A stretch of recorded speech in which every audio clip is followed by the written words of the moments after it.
So we'd like to call to order the workshop for the Utility Advisory Committee. And so the first thing we will do is start the public comment, the first public comment, and just make sure that we have I'll just repeat the phone-in number for anybody that wants to call in. So if you would like to call in and have any comments, again, the first one is based on the agenda items, 1 through 3. And so the call-in number is 702-589-9629.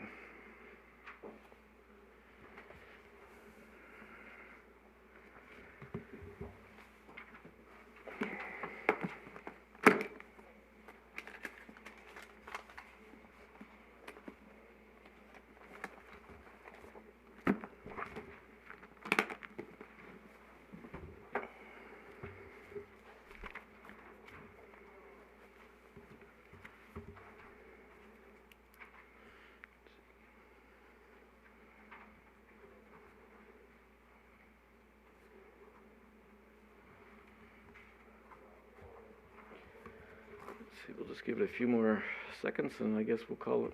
It's been about a minute, hasn't it?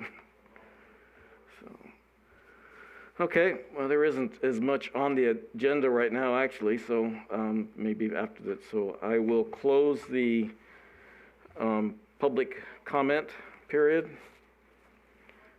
and go over the agenda really quick. It's a very simple agenda. So I think we're liable to be going. Since we're in a workshop and things are a little more informal, we're liable to be going back and forth through the agendas just to clarify issues. I think most of the presentations or packages in the items in the package we'll probably be going back and forth for some of the slides. So I guess we can start with we'll start with agenda number 1, discussion of utilities capital improvement plan. And then the first thing I would like to do and discuss, and then we can see what everybody else is, discuss the city, the ongoing and the planned capital. And I believe George brought it up last meeting or several meetings ago, or a combination, about the sequencing of the numbers. And so I think that's one thing that's very confusing, is that the ongoing numbers that were started in different years are different than the capital, which are new numbers, are separate. So trying to trace the different numbers are very confusing. So that's the one thing that I think we definitely want to stress, is trying to get some system in place to track the numbers. And I guess if the numbers have to stay the same, which I understand they do, going forward, at least if we can say, okay, here's the old number and here's how we're going to change it to the new number to be tracking. So you might have to put 2 project numbers down there so we can track them easily, especially on the ongoing. So something to make it easier to follow for everybody. I'm sure it's not too easy for the city to pull it up in a database with two or more numbers. So anybody else have any comments on that?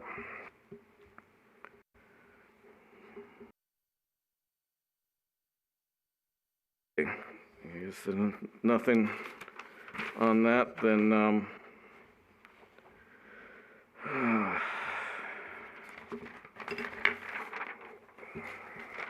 so I guess I was trying to compare some of these documents, but before I go to that, did anybody else have any aspects of either the 2 documents for the ongoing and the capital?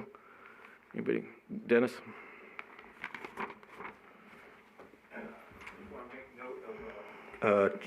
2 changes we made between the last workshop and today. In the utility CIP FY 22 through 26, you'll see where we moved the Red Mountain distribution line up to FY 22. We also discovered where we had a project in there twice, so we fixed that. The substation 5 transformer and foundation replacement was actually in there twice, and none of us caught it. So it's now FY '24 at 2.5 million and no longer in FY '26. Okay, well, on that one you had, so the two you had, because actually I'm looking at last time's sheet, and you're looking at, it was transformer and foundation replacement, and then you had the substation 5 upgrade. Yeah, which are essentially the same thing. Okay, but you had 1,500 in '24 and 2,500 in, well, 2.5 million, sorry, 1.5 million in '24 and 2.5 in '26. So are you going to be able to redo the substation for the 1.5? Well, it'll be the 2.5. So if you look at 20, electric 20-115. Okay, so I'm looking at the old one, so I probably didn't. Okay, yeah, the new one's in the package. Okay, yeah, I didn't. I thought I tried to cover everything, but I must have missed Okay, that. well, so that's where it is. It's 2.5 in FY '24. I got you. Okay, I didn't catch that change. So the good news is it's $1 million left in less in totality. Gotcha. So- That helps, yeah. Okay, yeah, because I was wondering why that was deleted, so that helps. Okay.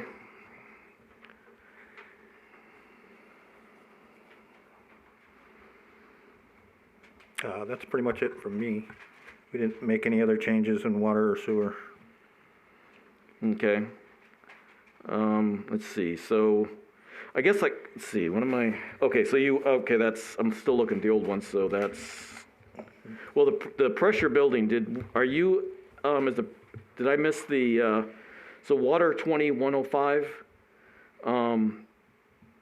it's skipping, I think we already have rebuild the pressures currently, but we don't have anything in 22, but then we have it in 23. Did I miss that in the new sheet? The new sheet is in 23. But it's currently, so are we rolling it all the way over to 20? Are we not doing anything this year and rolling it all the way over to 23? That is correct. And so is that $100,000 total, or is that combining the money from this time going forward? I believe that is 100,000 going forward, but I'll check on that. Okay, so that one is the, let's see, pressure.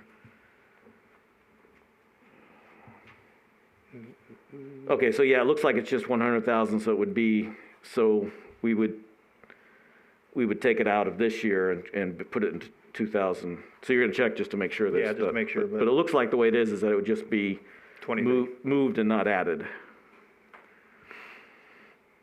Okay. And then the question I got, I guess, on, so on lift station number 3 on the sewer, that's to be, I'm assuming it's fiscal year 23 is design and 24 is the work. Now, is that where this smell was coming from, Greg? Is the lift station 3? Yeah, it's actually towards the filtration plant from sub 3. It's up at the top of the hill where that forced main becomes a gravity main. And because it's churning in the pipe and the underground substructure, it's causing a lot of odor. Where the new 7-Eleven store is going to be and CVS pharmacy, there's been complaints in the morning when I think it's pumping at its maximum that the odor is getting Probably pretty foul. after everybody takes their shower. Well, I was just wondering, would that want to be moved up to 22 as far as design, move it up a year, or is it? No, we wouldn't. something you can't- We don't need to now because we expedited. Just took it out of operating to purchase a new system that Howard asked me the name of last time, and I can't remember, but Mike probably knows. So it's a Helix Commander. It wasn't overly expensive, but when you do odor control, oftentimes different things work and different things don't work. So we'll try this out and hope that it works. And if it doesn't, then when we do it, we'll see. Okay. We've been using bioxide historically, and it hasn't really been performing very well. So.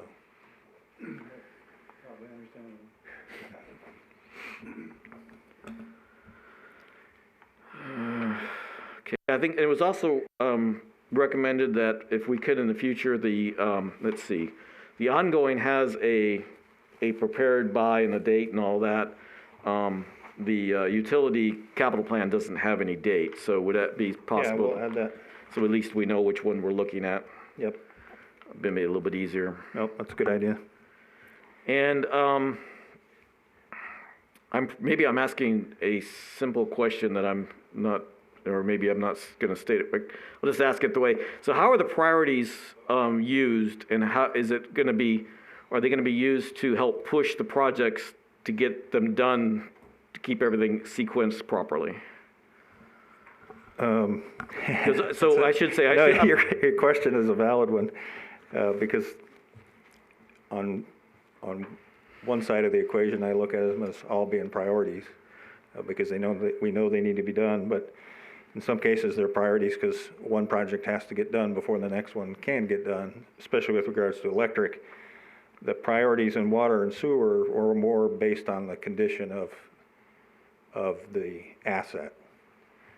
So we had the consultant categorize and come up with the plan that's here based on what they thought was essentially in the worst condition or needed to be fixed first. Yeah, because what I jumped the gun a little bit because that's on your packet on the next part of the slide where you have the individuals, but I went ahead and put them on my spreadsheet as priorities. So yeah, in some cases it's in the eye of the beholder. I mean, I could easily sit there and say I think they're all, like, especially in electric, to me they're all priority one, but there's a little bit of ambiguity to how you decide what's priority. Well, and then a lot of times too, they say, okay, you've got 5, you've got to pick 3 priorities, one, and the rest of them they all can't be priority 1. Right, I understand. And so I understand where you're coming from. That's just what it feels like. Yeah, right? no, I hear you. But I'm wondering, so let's see what the group thinks is that, and again, I'm asking for more work, but I think it might be helpful to put the priorities on both sheets, on the ongoing and the capital. Another small column just to say, okay, this is a priority, and even if it changes, then it would still. Yeah, that's easy enough to do. Because you're correct that the water has a lot more priority ones than especially even the sewer. I think the sewer is all priority 2. There's not a single priority 1 there, and we're still. So now, okay, so I guess that sort of leads me into the second aspect of it is that did you get a chance to talk to the council about the freeze, or is that in the before the 8th meeting? That actually came up in our briefings last week. I think there was some confusion there, and my understanding based on my discussion is all they really want to do is see them, or at least be briefed on the projects before we started moving forward with them, which is what we did with Arizona Street and what we did with the design build on Adams. So I take that as meaning they are not frozen. Okay, so because we on the ongoings we had a lot of work, and then also somebody was saying we still haven't shown any really money changeover. Right. And that nothing's been spent. So in the sense we still got a lot that has to be started. Well, that's, I guess, what I was sort of getting at with the priorities, what has to be done this year before we can even start it next year. I think we'll get into that a little bit later, but right now it looks like we're agreeing that all the projects should be approved, and so we'll get into that later, but for fiscal year 22. But if we have a holdup in this year, then what's that going to do? I guess we're doing a tentative, where the city council is being asked to a tentative. Correct. Approve it. And they'll be doing that. That has changed as well. Originally that was going to occur in December. That is now in the first, in early January. I can't remember the actual date. I think it's January 12th where they have a city council approval. Okay. Okay.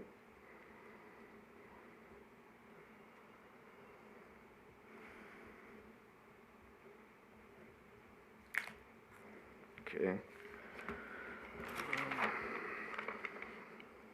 So did you have anything else, Dennis? Did I interrupt you? No, the only thing other to say about that is we're looking at what the county does and what the city of Henderson does as far as consultant selection. Because if we can just get a list of approved consultants, either using the one that they've already gone through statement of qualifications for, and if they're all capable and there's a list, That can expedite a lot of these projects just because we can start getting the consultant selected, working on the scope of work, and hopefully hit the ground running on some of these July 1st. Oh, okay, gotcha. So what about the materials? Was that brought up at the meeting also? Trying to purchase materials So as soon as possible? that was discussed early on. The reality is we don't have the capacity to do that, and we needed PARS folks to order the equipment as soon as we got the approval, because we were worried about delays in poles. So that kind of is already on its way. Right, but you have other projects. Well, we have all the projects. You know, we've got electric, water, and sewer, and we have a purchasing agent. And my understand, or the term for the person we have on the city. Yeah, and he does a lot of that. We just approved a contract with Boulder States. The Boulder City, right? To pre-purchase equipment. Mr. Marvis has also pre-ordered quite a bit of cable. So we're doing that as we speak. Okay. What else have we pre-ordered? Transformers. Oh, okay. Yeah. Yeah, that's a big help. So we order a lot of that ahead of time, but we are taking it out of the capital projects. Well, that's a good, yeah, because the transformer for 5, how big is that transformer? What's the conversion? No, that's a bad term, but. We're looking at 33 MVA, 233. That'll be the max size. It'll be between a 20 and a 33. There are 20s there now, so we want to upgrade it to probably 33. Haven't worked all that out yet, depending on the projected future build up out there. And we have a couple of solar customers that want to get on there, so more than likely they will be 233. Okay, so it's going from a 230 to a 69 kV? 33 megawatt. Huh? 33 megawatt. Oh, 33, not 230, okay. 69 kV is your incoming power, 69 kV to 12. And so they're 33 MVA, but now 33 MVA can be listed as air over coil, fan over air, coil, forced air, forced oil. There's all kinds of ways to achieve that capacity. So that's what he's saying, we have to look at the features and see what the cost is going to be. Okay. Because you can actually benefit immensely by having a radiator on the side of a transformer that has a fan additionally pushing air across it. And then if you really want some extra capacity, you put an oil pump in the bottom of it and you can really get some power out of it. So those are the features. Okay, no, because I was just, the 230 to 69 kV is at the Meade substation. And the Boulder Chapter. Yep. Right. So, because I can't remember, when I was with Reclamation, when we used to talk about buying the larger, I don't know if it was that, so you guys know that more than I do, whether it was a 69 kV and above, or whether it was started taking a year or so. You had to make sure you had a year to purchase it and delivery. Yeah, there's also an executive order that's been signed by the current president that is having the Department of Energy require all of anything that's related to 69 kV or above be built here in the U.S., and that could be problematic. That could be problematic, yeah. Since we took a lot of the factory, my understanding, we don't have too many left. But I thought Mr. Poole was going to provide us with a sheet, with this kind of information for each of these projects, right? Isn't that what we'd agreed at the last meeting? Or? Well, that's the next thing, so it depends if you want to go over that or not. Is that the next item? Yeah, that's the next slide. the list of the project descriptions is in the packet. It's in the CIP worksheets. No, I've seen that, but that's an old document that's over a year old. No, it's been updated with the project descriptions. Well, it looks pretty much identical to what we were given about a year ago. I thought there was going to be more detail, like the kind of things you've been discussing with Greg about the specifics of this, or that Larry was asking. Because those kind of details are not in those sheets. Yeah, well, it's kind of a fine line. We have to be careful what we disseminate that's accessible to the public. Some of the details we're discussing here should be skimmed over as to how we control, how we prepare, how we protect our equipment. You got to understand that we're a small community in a small town. If we were to take and have to do what we have to do in larger municipalities, you would see these project costs ramp up in the millions, because we put blast walls around all our transformers. We put concrete walls around all our equipment yards. We don't have chain link fence. So you have to take and get down and not into the details or into the weeds, as we say, but just kind of gloss over. Maximum capacity of the transformer, 69 kV to 12 kV, is going to be 33 MVA. That's all we got to know at this level. Yeah, but that's not in there, that information. But What you just said. they're just talking about specking them out. You can't put the cart before the horse. You have to know what you're looking for in capacity. If Marvis and the city have already had people come in and say, hey, we'd like to tie onto your station, well, now you've got an additional load that you're going to have to supply. And how many other people are going to come along and do this? You don't want to overbuild the station to where you've got so much capacity and it's not going to be used. You want to take and, like, for example, sub 5, okay? If I was the king and I was in charge of sub 5, I'd overbuild the pad. One time you build the pad to handle a 50 MVA transformer, but you're only going to put a 33 MVA on it. Then you embed some rails in the concrete to where you can weld the transformer down to the rails. Now later on, if you come along and you have another customer that's willing to step up to the plate and say, we want into this station and we'll pay the difference between what you got now and what we're going to need, fine. You don't have to put the pad in. There's just little things you can do when you're going to gut something and tear it out to where you anticipate for the future. You can also over-anticipate to where now you've got something sitting there idle that's not working worth a hoot. It's not working to its maximum capacity. So somebody has to bite the bullet, figure out what they're going to need, and then it comes into paper. I personally, as a guy that used to do this kind of stuff, I can't sit there and tell you what I'm going to need for a transformer if I don't know what the load's going to be. But then how can you ask for money if you don't know how much money you're going to need? That's where you got to do your preliminary estimate. Your rough estimate is called a plus or minus 50. Okay, you can be 50% over, 50% under. You've got a basic plan, but the thing is, we're not approving any money. We're just looking for what we got to ask for money. I mean, it seems to me to be useful to let people know that, to say, okay, well, it might be, if it's 1 million, it might be 1.5 million, or it might be 500,000, and it's because of these variables that are uncertain. Mm-hmm. That might be easier for the council to make decisions, rather than saying, well, it's a substation, don't worry about it. It's this many million. That's all you need to know. Okay, but by the same token, like Dennis just said, the president signed an executive order, all power transformers will be built in the United States. What do you think that's going to add to the cost? You know, everything I'd now like to know that. That's everything, yeah, but I'm saying that was just signed a couple days ago, if I remember correctly, wasn't it? It's been a couple months. Yeah, but I'm saying that changes the whole equation. Well, everything was updated, apparently. So was this thing updated to take that into account then? Mr. Poole just said he updated the documents. No, because I don't know what that would. I don't know what that would mean. It would be impossible for me to calculate that when we don't know exactly what the Department of Energy is going to do. I mean, the only step they've taken is we're going to go meet with stakeholders and we're going to try and figure out what this looks like, and we have no idea what to do with that. The best we can do typically at this stage is, you know, plus 30%, minus 50%, or plus or minus 50%. And for CIP purpose and planning purposes, that's about as good as it gets.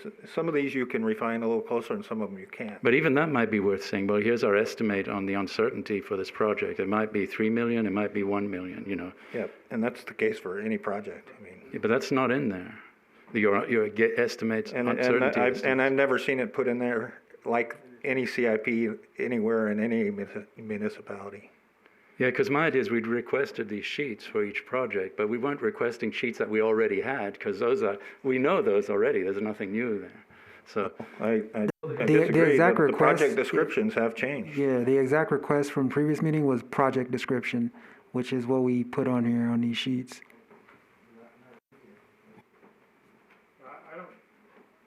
Am I on or off? I thought the new project descriptions were pretty good.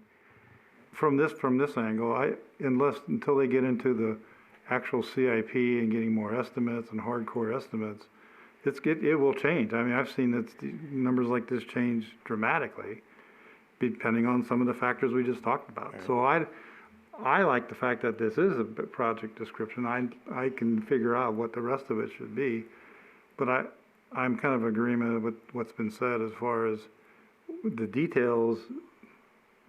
I think this is good enough details at this point in time.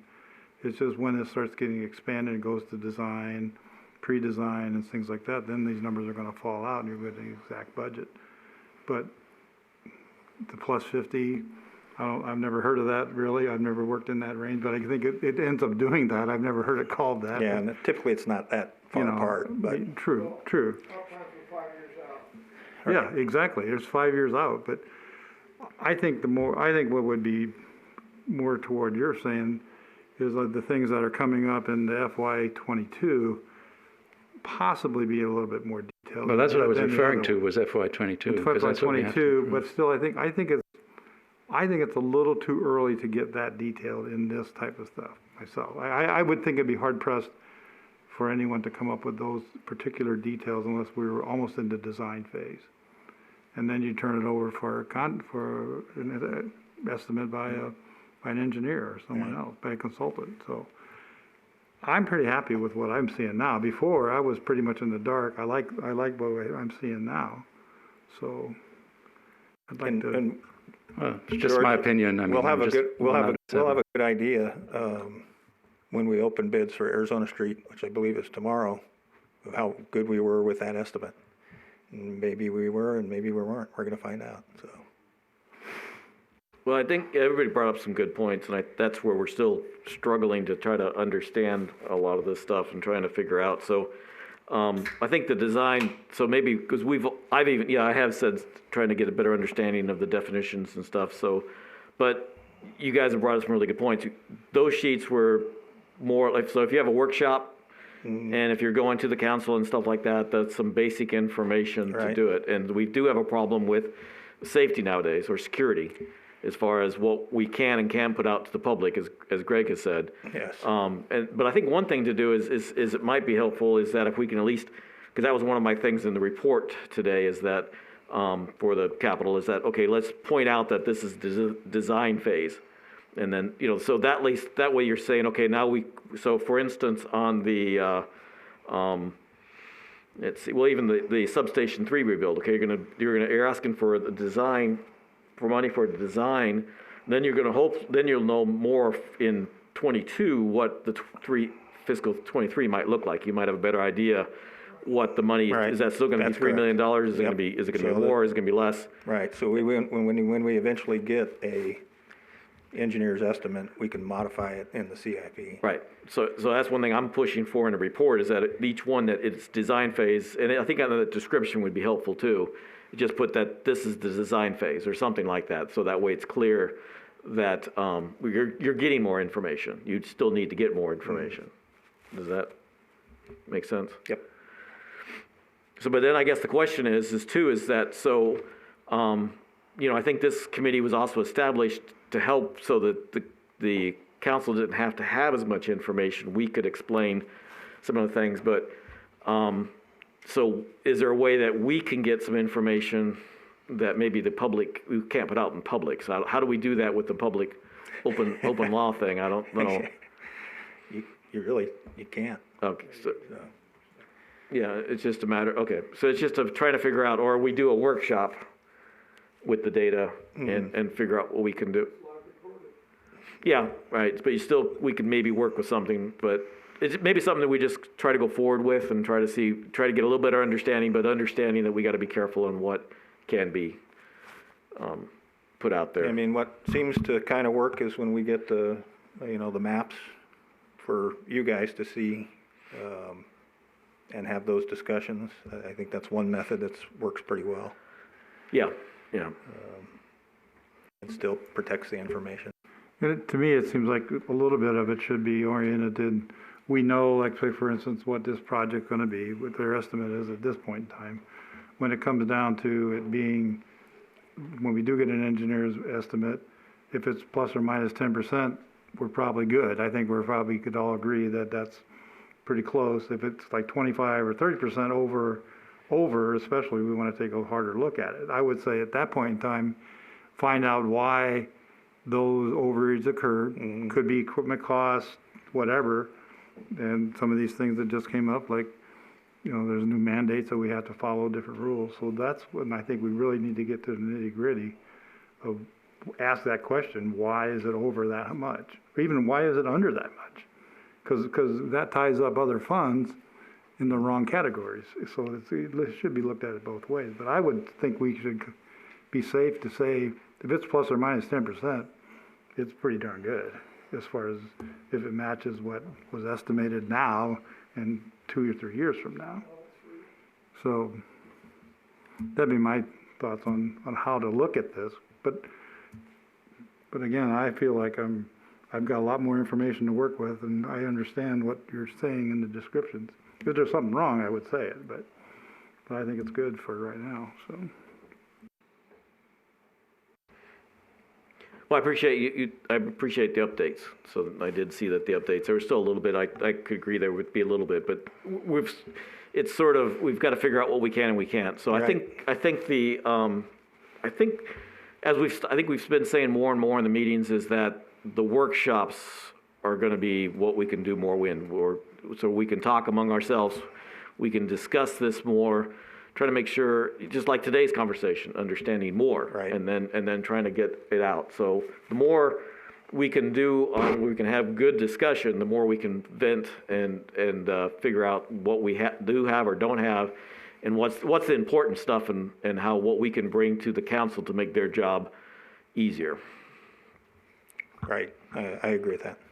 So, and then also, like I said, as we've been going along, it's just how can we make your job easier as a, you know, even the city's overall job, so we can say we agree that this is what has to be done. So it's just another help, I would hope.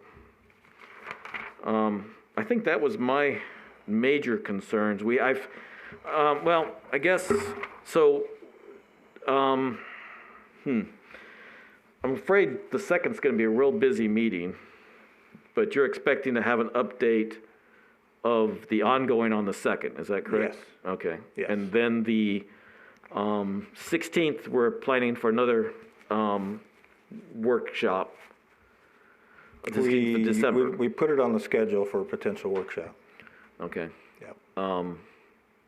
Because we might have to put, it just, you know, we've got a few things that are a little confusing here, and instead of going over them today, maybe it's just best to, if they affect the report that we want to put out, then we need to talk about them. Otherwise, I guess we can just continue going forward either at the 2nd or the 16th. Yeah. Okay. Anybody else have any comments on either of these, either of the sheets? So the ongoing or the CIP between 22 and 26? Okay. George, was there anything did you want to bring up one of the capital worksheets and just go through anything, explain a concern or? No, I appreciate the opportunity. I was expecting more detail, but others weren't, and, you know, that's fair enough. I mean, you know, we're a committee, we're not one person, so I think it's fair enough. They did change the descriptions. I was actually looking between the two documents, and so if that's acceptable, that's fine. I think for right now, it sounds like there could be a few little tweaks, but overall, like I said, if even just state in its design or something like that, I think would be helpful. But overall, I appreciate it. I appreciate the getting it updated. So I guess, did anybody else have go through the anything on the slides for the Capitol? Okay. I had one thing. I can't find the SAIC report. I don't know if that's because it often refers to that SAIC electrical assessment. 12. Yeah. But that's the justification for these projects. It says source reference. That's where the original determination, that's actually where the first discussion happened with NV Energy way back when on the tariff they were gonna charge to continue using, them as a source. It also is what, formalized, if you will, because of that, that's what led to BC Tap, 69 kV loop, the loop of the system, the elimination of the 2 substations. That's the report that kind of set the stage for that. They didn't have the revenue at the time to do those projects. But I can't find that document. That's just my Okay. fault. I don't know if we can make it available since that's the basis of this, right? I don't know, yeah, we have to be a little bit careful again. You could certainly come and look at it. Wasn't it a rate study? Or wasn't it? No, it was an engineer's assessment, Oh, I see. Okay, so we run into that problem Right. again. Oh, I see. but you're welcome to stop by and take a look at it. I mean, Yeah, I wouldn't mind. I've never Yeah. seen it. Yeah. Okay. yeah, right.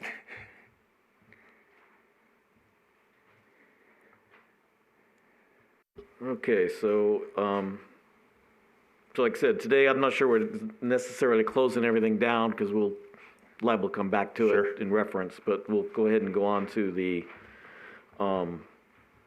utility rate study and, discussion. So I think we've got a couple things to go on that one. Is there anything that, group would like to start on?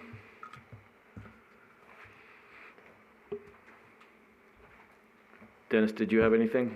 I can make one comment. Let me,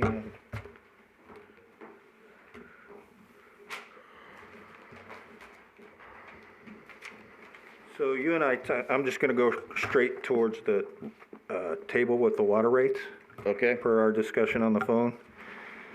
And first, let me say, I'm the one that asked the question wrong of the consultant, so I just asked him for the recommendation and not for the other item that was, requested on the, in the motion. This will be at the bottom of the presentation with the new tables that they provided us. So this was the third amendment.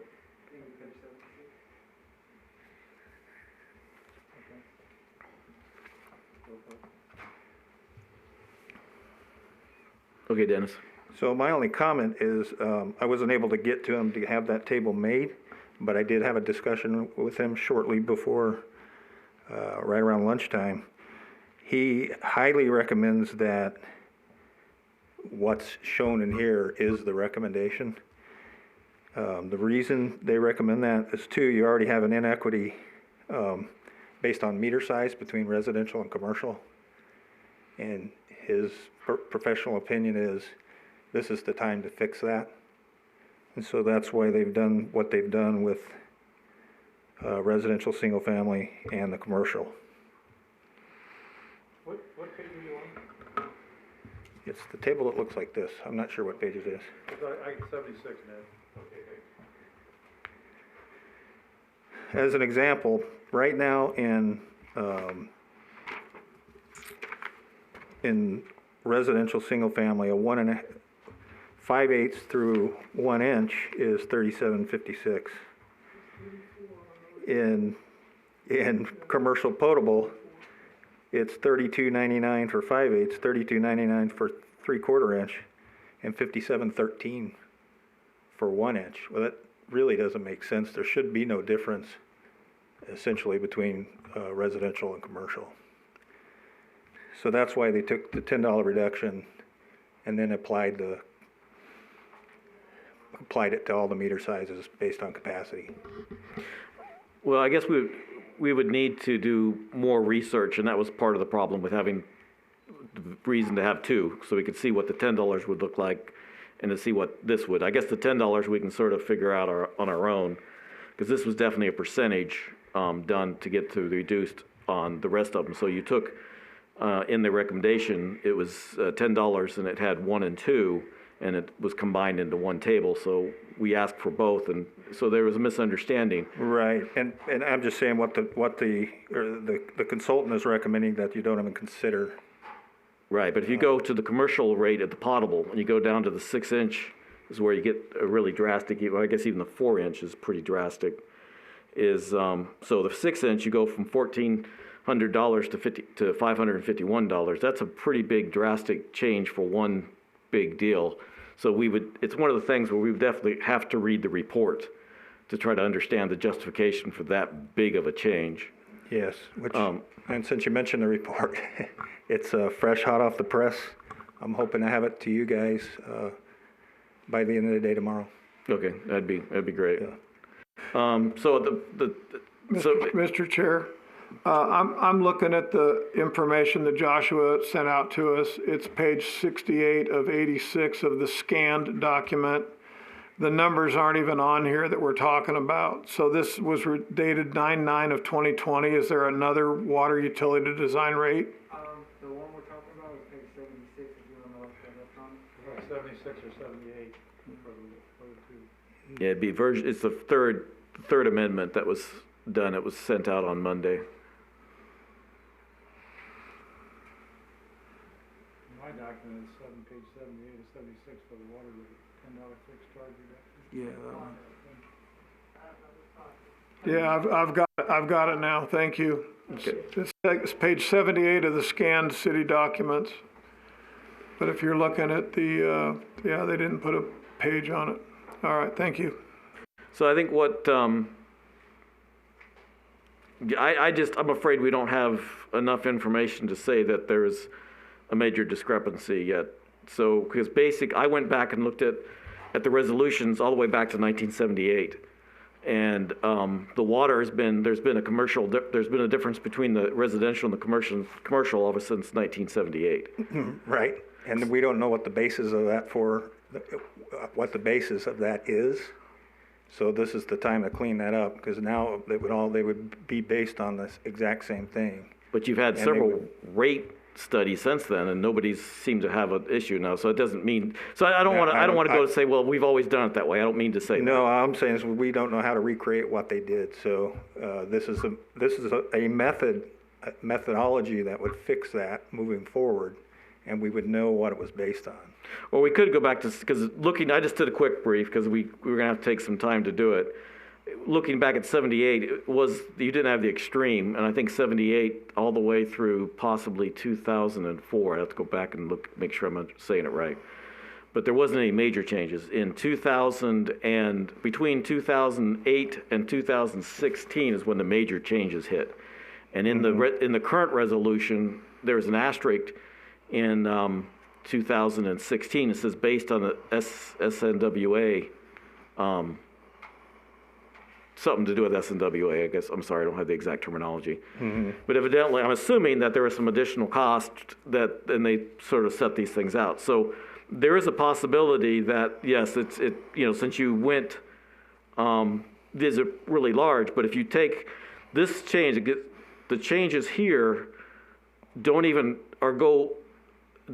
reflect the amount that was charged in 2016. It's less than the amount charged in 2016.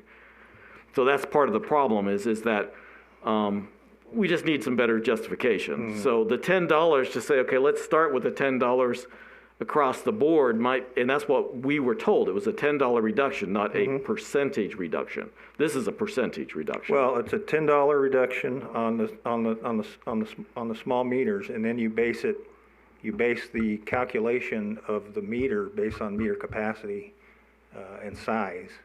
So that's why those numbers look different than just a $10 reduction. Yeah, I believe what it is one of the things is the $10 is a 33% reduction, and then you take 33% from everything else. And so that's a pretty big reduction. So to say, okay, we're going to do it all in one time frame, and this would be July 1st, I'm assuming, because we're talking about doing it in the budget cycle. So I think it's a little bit much for I'm not comfortable with making that big a change in one jump myself.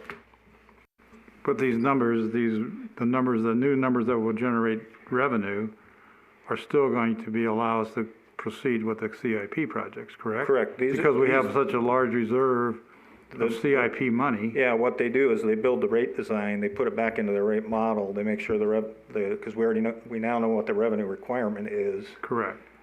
Even with, continuing with the $600,000 paying off debt, principal, and the $10 service reduction. So all of that still allows us to do the To do CIP all that. and still That's correct. function, do the O&M functions that we got to do for the next whatever years. That's correct. Okay, Well, so, but the water, I think the thing is we're gonna have, we definitely gotta look closely at the draft and I think really wait till after the final. Because when I saw, the water was tight. The water was, with the reduction in thing, and you go out 5 years and But at it's- the end of we're- 5 years, it's tight, if not even, but not we're enough. still well above that 20% reserves, right? Yes. So the reserve money that we're gonna have, that's predicted, is supposed to be still there, and we don't really get into trouble. My understanding is we don't get into trouble until we dip below 20%. Then we really need to start thinking about a rate changes if we can't maintain that 20% cushion. No, that's not, we originally changed one of the recommendations, and I have to go back and do a lot of research, that's why I'm uncomfortable, because I have to go back, but one of my understandings is that the rate, the study in 2016 was that we didn't have the reserves we needed. So we raised the rate. We just spent a lot of money on a report that's telling us we have an abundance of reserve. Well, that's what I'm. That's part of why we're reducing these costs and still maintaining CIP. So not quite getting, why does the past have an effect on this? It's, we just spent a lot of money on a good report, and it's saying, here's where we're at, let's move forward. So I'm not understanding I would what. remove the word good. We spent a lot of money on a report. We don't know, we haven't seen the report yet. Well, I mean, what we've seen, I'm pretty happy with myself, but I understand what you're saying. I'll go with that. And remember, even on these larger meter sizes, there's very few of them. That was my, So another the point. financial Yeah. impact is really limited. And you gotta have the people in to maintain a 6 or an 8-inch or a 16-inch meter, 12-inch meters, are a lot more skill involved and whatnot to do that. So there's other factors so I'm not too upset about that. I feel like we're in a good ground to move forward here. I guess what I was trying to be in the past is that we established a 20%, we're supposed to maintain that. We're not supposed to dip into the 20%. And when I looked at the numbers at the old financial plan, is that with this reduction, we were dipping into that 20%, if I understood it correctly. Not for 5 more years. With 5 more years, we're still at 36%. 36% of the operating reserve. reserve. We're still not even down close to 20%. Okay, see, I have to look at the final report, because that's not what I saw. I have to look at the draft report, that's not what I saw. I mean, Not for water. I mean, that was like, I'm particularly against reductions of any type of utility rates, because you're gonna get yourself in a bind. But with so much capital reserve here, it makes sense to do what we're doing to make it all in alignment. Well, I guess just to set the record straight, we don't necessarily have capital reserve, we have availability of money. Because they're not setting it aside as I'm capital. not trying to split hairs here, Larry, just, No, I understand. the money's there, it's a 5-year projection. Okay, but I guess my point is that we thought we could make a recommendation early on without the report. If everybody overrides me, then if the majority thinks that this is a good thing, then Well, that's what's gonna happen. The But- report's gonna be here tomorrow, correct, Dennis? Yes. Well, we have to read the report. I'm not opposed to reading the report, but I think that's where my feelings are coming from what we were presented so far. We've done this 3 times, so, I'm ready to move on this thing. I'm sort of with Larry on that one. We've had our disagreements, but I would like, when we're asked to do something, I'd like to see evidence. Like, okay, how have you? I agree 100%. Excuse me, point of order. This is a workshop, not a voted meeting. The problem I got with this is all information pre-COVID-19. It's also pre-water conservation. Okay, if we start dipping into this fund and we have a major catastrophe and we exhaust our 20% reserve, we've got no capital to come back on. We're a pay-go community. I don't recommend taking money out of the bank to give it back to the consumers, because the basic thing is a $10 reduction per month on the service charge. You don't take that when you get above a 1-inch meter and make it into a mathematical computation of 33% and give anything above a 1-inch meter a 33% discount on their service charge.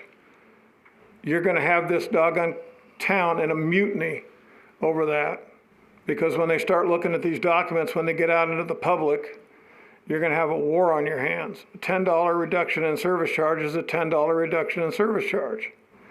You know of all people that all your 8-inch and 10-inch and 12-inch services have a 3/4 inch meter on the side that goes through a plate which does a pressure differential calculation on the water. Guess what? I'm going to stand on that. I don't care if you got a 12-inch water line, you're going to have a 3/4 inch meter given the data to the city. Okay, now to explain the $10 a month reduction on that one.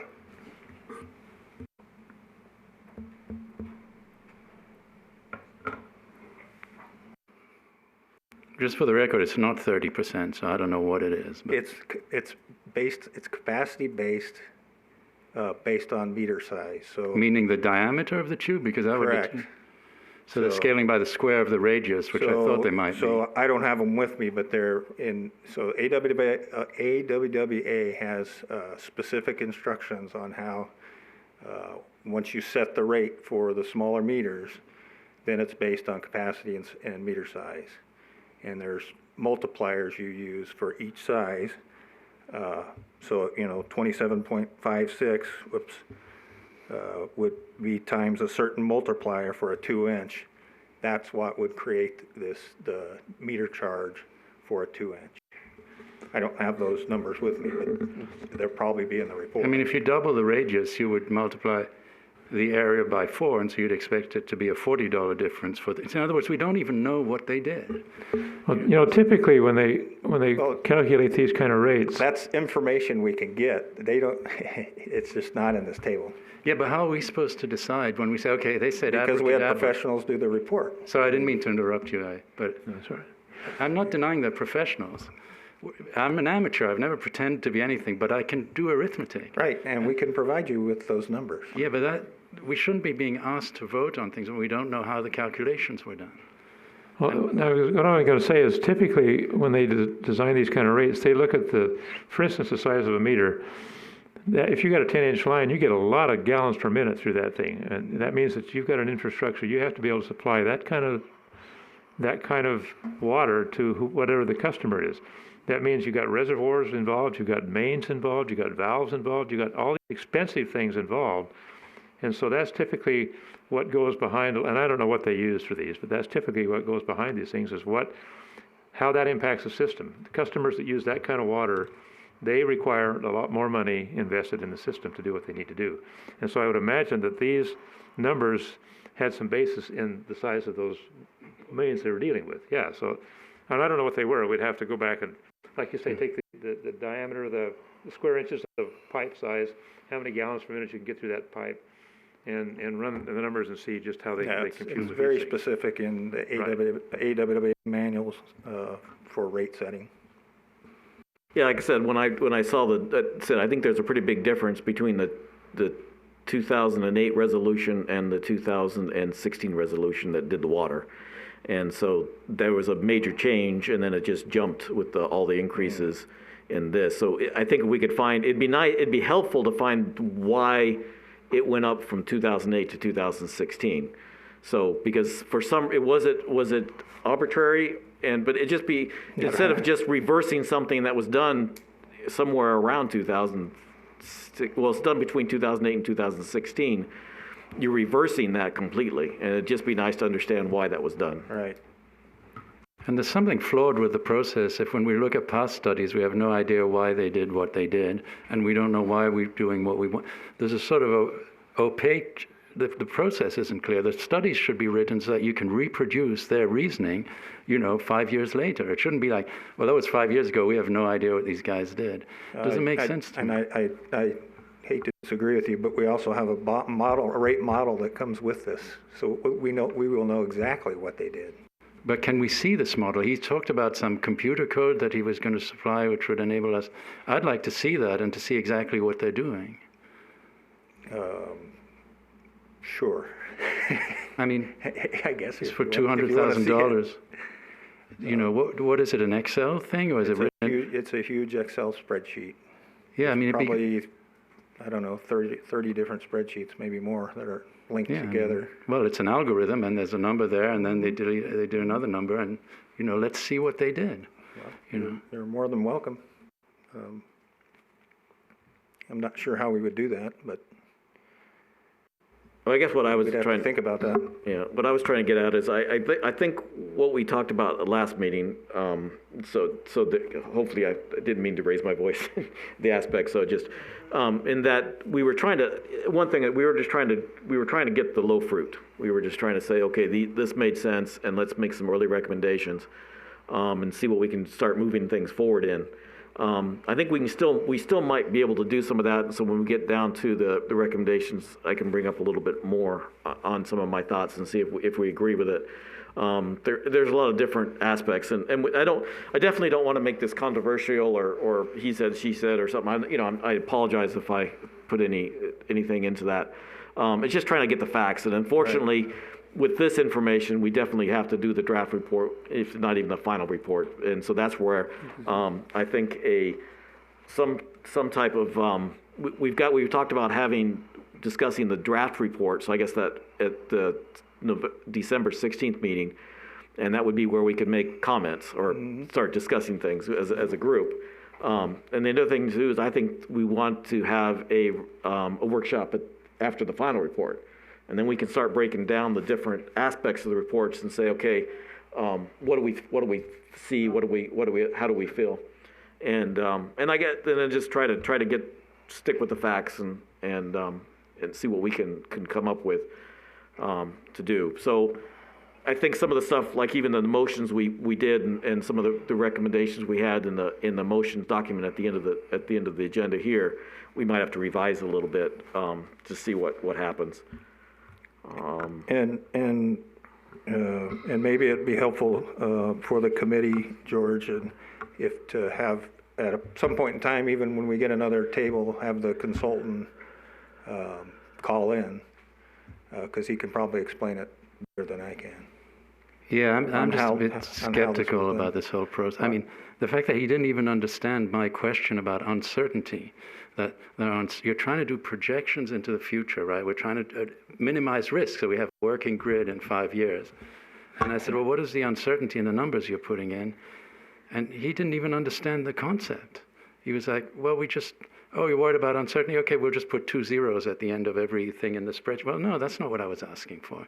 It's like, I would have thought in the era of COVID, we would understand uncertainties. You know, when they said in March, well, it's only 15 people who are infected. What's the problem? Well, it's exponential. You need to understand these things. And it was troubling to me that the guy I think he was trying to help me, but I just don't think he's competent. He just did not understand the idea that numbers have uncertainties associated with them. We debated this with Greg for ages, like how accurately can we determine our electricity use? Well, the meters weren't reading correctly. So I'm just troubled by this whole methodology. And I just don't think these reports are very trustworthy. I'll read them to the best of my ability. But, you know, and also he's not being completely honest. When we had that meeting with the council, he said, well, I was referring to some preliminary report that was no longer relevant. Well, that technical report was actually in the agenda packet for that meeting and used as supporting documents for the policies he was recommending, which he then said he wasn't recommending. He wasn't recommending anything. And once again, in our PowerPoint here, it says they are recommending things. And I went back and forth with the mayor. I said, no, they're not recommending anything. And the mayor said, well, the perception is that they're recommending things. No kidding, if every time in the PowerPoints that we're handed, it says they're making recommendations. Mm-hmm. It's not, the whole thing is not, you say the professionals, I think they may be professionals, but they don't seem professional to me as an outsider, these people. Okay. That's just, I'm just not happy with how these guys are. They're not trustworthy. I don't trust them, but I'll look at their data.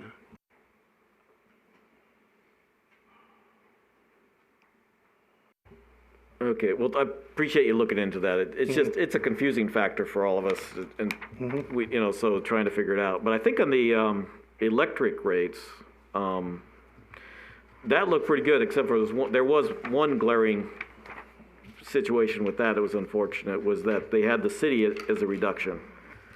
So on the second page of the rates, where it says city and it shows a 3% reduction in what the city pays, that's part of a formula.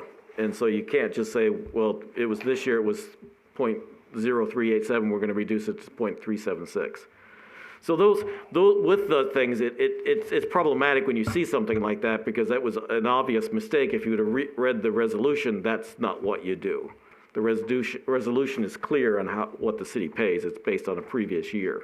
It's not, so there are things that are, I guess, are a little frustrating for us to look at things like that and go, okay, so, and it's easy to take out, and then we would be using most of the stuff in a resolution. So the city wouldn't be in there. It would be, we do figure out, do we keep it in the verbiage that you have, or do you put it in a little differently in the resolution? So I'm sorry, Dennis, you're looking at. Yeah, I'm just looking for what? Well, so it's second page of the rate study. Oh, I got it. It's right up below Boulder City Hospital. Yep. Okay, got it. So, but I think, I think we were concerned with the 3%, but these tables were what we had originally asked for. They just took straight 3%, and it makes more sense. So we can talk about that again. I think when we get to the motions, we can look at what we wanted to do with that. See what else. Let me see what I had on the rates. Actually, for the record, they got that number wrong, but it doesn't matter. They can't even do arithmetic, these guys. It's like reducing 0.0387 by 3% is not 0.0376. So, maybe there's some more abracadabra in there that's going on with things that amateurs like me don't understand, but I can do arithmetic, which is more than these guys can do.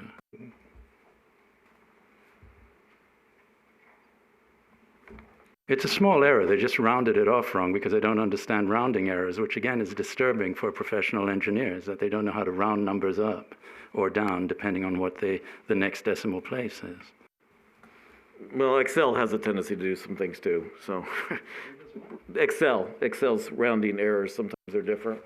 That's fair enough, but if you can't check whether a number is reasonable or not, then you're running blind. What if Excel says it's $1 million? Then what?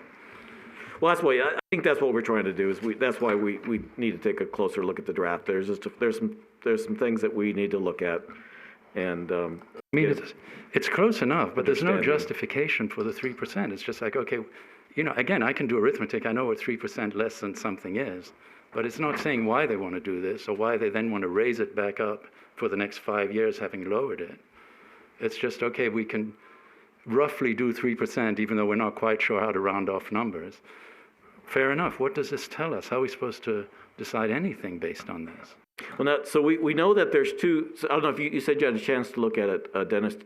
We know there's two major reports. There's the financial plan, which they've already given us. That they gave us a Word document associated with that. Right, and the one we just got is basically the rate study report. Okay, so did they break it out? Because we were expecting. It kind of combines everything: the financial plan, the cost of service, the rate design.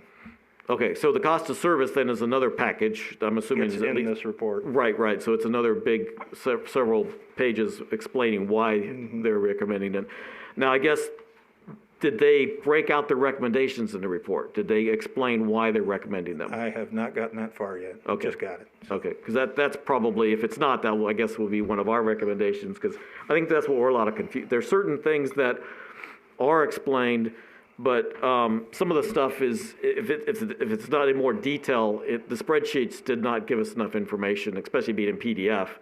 I agree with some of that. You couldn't follow the spreadsheets on what they did in several of our meetings. Going all the way back to December. And so it was trying to figure that out. So I guess we'll have to figure out what we can do in the draft, and then if things can be improved before the final, if we're misunderstanding it. I'm not saying it's wrong now. All right, and we could think through that a little bit. I mean, maybe they can do a Teams meeting and put up on the screens at the next workshop the model. So run you guys through the model, and maybe that'll answer some of those questions. Yeah, and that might be helpful, the model compared to the financial plan, because like the financial plan, I was confused on how it ended, because the way they used all the reserves, and I guess that's the reason I was getting a little concerned, Howard, is they were using all the reserves to say you're okay, whereas the the rate stabilization and those are the ones you don't want to touch unless you have to. And actually, the rate stabilization, you can't use that for capital. It's only used No, to, there's a separate capital reserve fund for Right, emergency purposes. and so it was a little bit of generality in there that was confusing. And so hopefully that was cleaned up and we can find that better to make sure we understand what we have. Yep.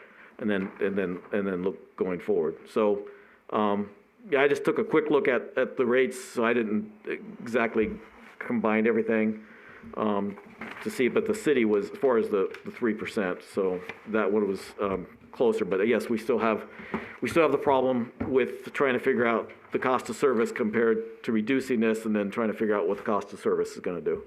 That's a big issue with the 3%. The $10, I think, isn't as problematic, but if you do the percentage with the $10, then it's a little more problematic. So, okay, so did anybody else have anything on the overall utility rate discussion at this point? Well, I had one other comment, is like, they're basically making predictions. They're saying, okay, with the information we have today, here's how much, here's where we think we're going to be in 5 years. And they said, well, they've done this 3,000 times. So how accurate have they been in the past in their other studies and their forecasts? That gives us some idea of the errors, because the uncertainties are really important. Maybe they don't want to tell us that. I bet they haven't even asked themselves that. But that would be a good question if you're going to make predictions. If you're asking a guy, should I bet on the Bulls, at some sports book, it's like, well, how accurate have you been in the past? Are you pretty good at predicting or not? I'd like to know that. Well, I think once we get the draft, then we can sort of see, we'll see more about it and then see. So I guess that's the question, is so on the 2nd, we probably then decide how to go forward with the December, because if they walk us through on that, I guess that would be a good time, but we have to figure out. The 2nd's going to be a pretty big meeting, so we won't have a whole lot of time to discuss that many different aspects than within some of the agenda items. So, because I believe we'll have the rate study on the agenda, it just depends how much time we have to go over it. Okay. As I look at this, these guys are professionals. They do this all the time, and I'm sure they have some rationale behind what they've done here. And it can't be that hard to explain it to us, just in maybe a one-page explanation of how they arrived at these numbers and where we're going with the projections, and just kind of point us in that direction. But to try and nitpick these individual numbers, it's pretty tough to do. So I'm wondering if maybe they could just briefly explain to us what the rationale behind this and where their thoughts are and where they expect this to take us. Because it's this, where we're going, we just keep going around in circles, and it's just, we're not getting anywhere. So you're talking about, well, we've got a couple of issues. So some of the issues can explain, but some of the issues we've asked, and we've asked for explanations, and they really didn't answer all our questions. So we're sort of the same type thing, though.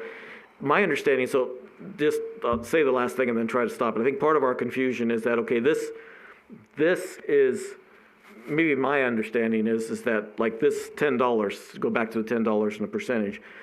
What you're saying, it's based on a specific cost analysis. It's a lot of times you say I can do one or two aspects. I can look at it this way, I can look at it this way, and which way is right. So what it almost looks like is that somewhere before 2016, someone looked at it and said, these should be charged this rate.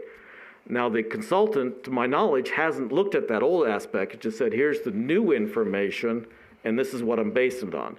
So they're going to explain their new information. That's where it gets confusing. So we've got one basis, not more. And so that's the hard part. I hate to be saying I can't trust it, and I don't mean to be that way, but it's always nice if you have two things to go on. And see, that's kind of where we're here second guessing what they're thinking and what they're trying to tell us. But it's without having them here, or somehow that we can ask them specifically, what's behind this number? Where are you going with this one? It's really tough to make a decision here, because that's what we're doing, is kind of second guessing where we think they're going, and it's pretty hard to do. I don't buy their professionals argument. I mean, Bernie Madoff was a professional. Jeffrey Skilling was a professional. It's like if you're just going to blindly trust anyone who says they're a professional, you're going to be in real trouble. And it's not we're not here to insult people. That's not the point. That's a total waste of time. But we're here to make sure that the information we're getting is reliable and trustworthy. And just saying, well, the guy got a degree, I got a degree from Cambridge. You can believe everything I say, obviously. It's the best physics department in the world. So I can say I'm a professional. Don't question any. I just don't buy that line of argument. I think our job is to be skeptical. Otherwise, there's no need for this committee. We can just say, let the professionals talk to Dennis, who hands it to the council, and then we're done. End of story. Well, Why waste people's time? I think what Ned's trying to say is, sorry to speak for you, is that it's not that we have to trust what they say, it's just that let's hear what they say. And so some situations we have so I think Dennis and that's too is, okay, so we need to look at the draft, we need to understand it, and we need to figure out where our concerns are, and if we can get some, so instead of just circling around, I appreciate it, Ned, so let's just figure out, I think the draft should give us an understanding, and then if we can ask some pointed questions from the draft, then maybe we can figure it out. So maybe I misunderstood, and they have pointed out that there's a couple ways, and then I would be it would be better understanding. But if it doesn't point out, then it's sort of, I don't think that would, then we are being asked to blindly, because there's not two pieces of information. So. Okay. Thank you. Okay, so I'm sorry, anything else? Okay, so I guess now, and I said, I think a lot of this with the reports would be going, we'll probably go over some of this stuff too. So what I would recommend, let me make sure, look at my agenda, I'm doing it right. So if we go, we're going to go to discussion and debate, deliberate, sorry, about the production of a report for the city council. So I guess at this point, if we can pull up the one document on the capital, can we do that, Josh? Pull up the capital improvement that George submitted. Yes. Uh-huh. And is that in Word? Can we change that? So that's the motions, and we can do the motions first if you want to. What everybody wants to do. Do we want to do the motions, or do we want to? What would the group? I was just doing it what was in order, was all. The one that George had, I didn't have that in Word form, so I don't have it on here to edit. Okay. I thought I'd sent you a copy in Word form. Oh, okay, I can send you a Word. I can do that even now. Oh, yeah, that'd be great. So maybe start on Larry's part, and then I'll send him the Word. Okay, yeah, that'd be good. Because I think that'd be a better way to do it.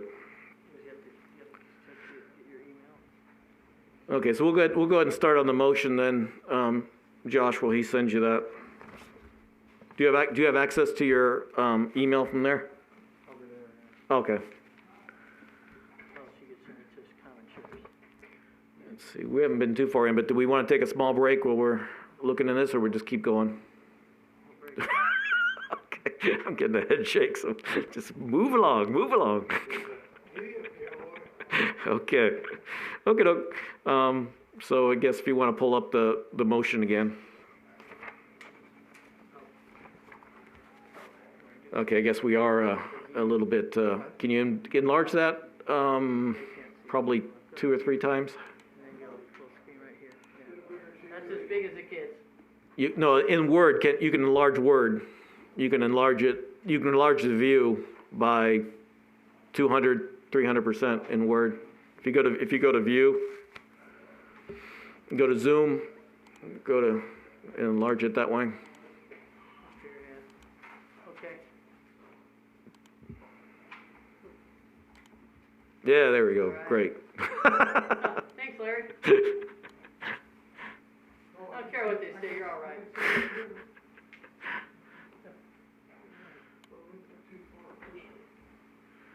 Okay, so my first question to the group is, well, even is the title reasonable? So basically, I'm just saying is that this is the initial. We're just sort of saying, okay, here's what we have at the initial report. We don't have the draft.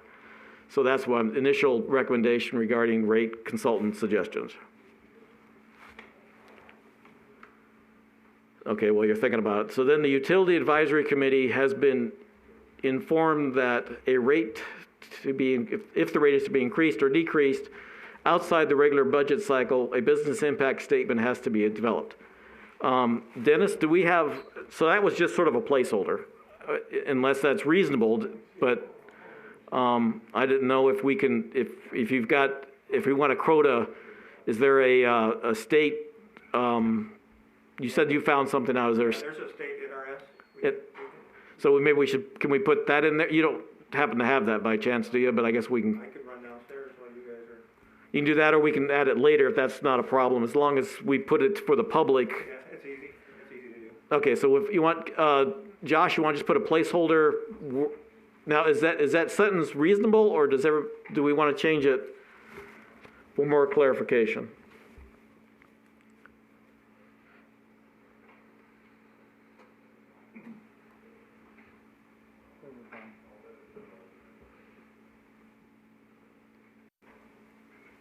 I'm fine with the start.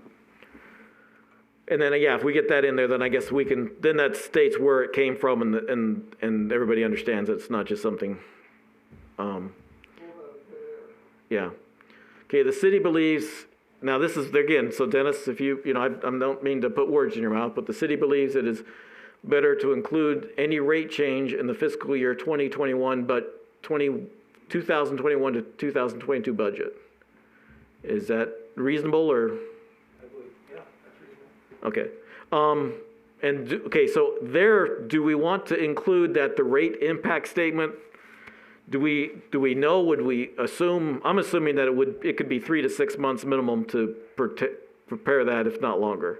It's probably 3 to 6 is reasonable. I don't think it'd take longer. Do we want to put that in there so they know that by the time you get the impact statement, it will be close to July 1st anyway? So that way they understand why we're doing it in the budget and not ahead of time.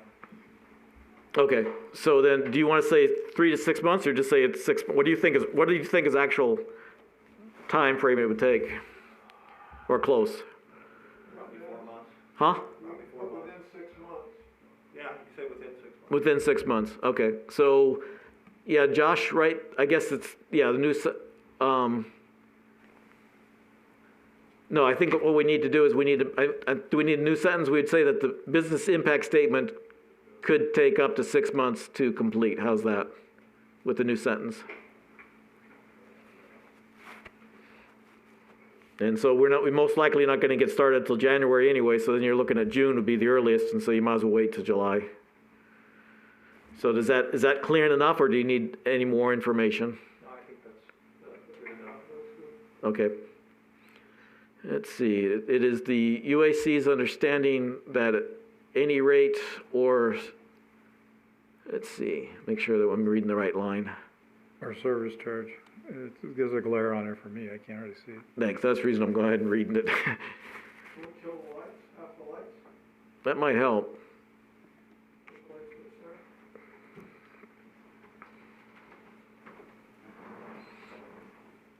Yeah, that's good. Okay, the other, yeah, there we go. There you go. There you go. No, oh, there you go. Dueling light switches. Okay, it is the UAC's understanding that any rate or service charge change recommended by the rate consultant, Rafferty's, will not or cannot occur until July 1st, 2021. Does will not or cannot, is that okay, or does somebody want to soften that, or is that reasonable? And is that whole sentence, agree with it? Yeah, the way it is, that'll work, I think. Okay. With that information, but without the draft or final report, rate study report, by Rafferty's, UAC made the motions attached at the November 4th, 2020 regular meeting the motions are based on the 9 recommendations made by the Rafferties in their September 9th, 2020 presentation. The motions were passed unanimously. Now, on that statement, do you have to put the vote? In other words, seven ayes? I think if we're saying unanimously, it's pretty much, isn't that assumed? I can do it either way, I don't care. But I would assume that unanimously means that. Actually, but the thing is, though, we had all 7 present, so maybe that does have a, because all 7 were present at that time. So why don't we put it in parentheses at least? Yeah, I think that'd be good. 7 ayes, because that shows that everybody was present. So, good call, thank you. So it's Nevada Revised Statute 237. Okay, as soon as we get that done, we'll have, How do you spell the terminology, Yeah, I. Is it, how do you spell it? It's A-Y-E-S. A-Y-E-S. Not R. Now you wanna roll up and put in the NRS deal, an upper portion of that? What was that? Dennis, did you say you had the number? Yeah, NRS 237.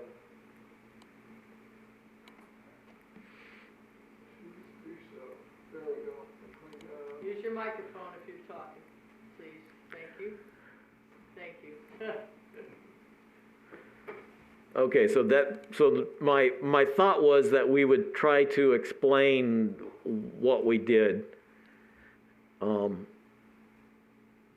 with the motions and why we're now recommending that, be part of the budget cycle. So is that everybody okay with the top, or any things, did anybody have any changes? Anything else with the first section? Okay, not hearing anything, then it went, most motions were to make no comment or recommendation at the time, since the UAC's waiting on the draft and final draft report. Is that, we talked about it last meeting, that why are we doing so many no recommendation, no comments? Is that enough information, or did anybody else want anything else? I think it's good. Okay, so, okay, let's see, the intention behind motions 4, 5, and 6 is to get more information to see what the 3% reduction in the energy rates, the reduction of $10 in the water charges, and the residential and non-residential charge equalization will look like. If the charges look feasible, the UAC will recommend new resolutions be written for review. The UAC understands that new resolutions will need to be written to enact any change that the electric rate and/or water charges. So I stumbled on that last sentence, but if you can read it, it was clearer than what I read it to be.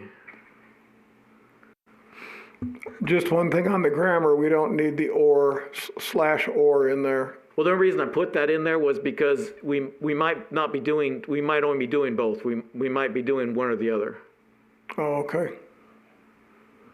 Because we did not get a unanimous aspect on the 3% in the last meeting. So we might just be recommending water, but that was the only reason I did that.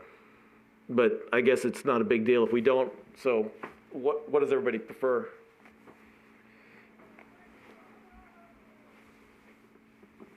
Because I was in question on that myself, whether it would be and or just say and.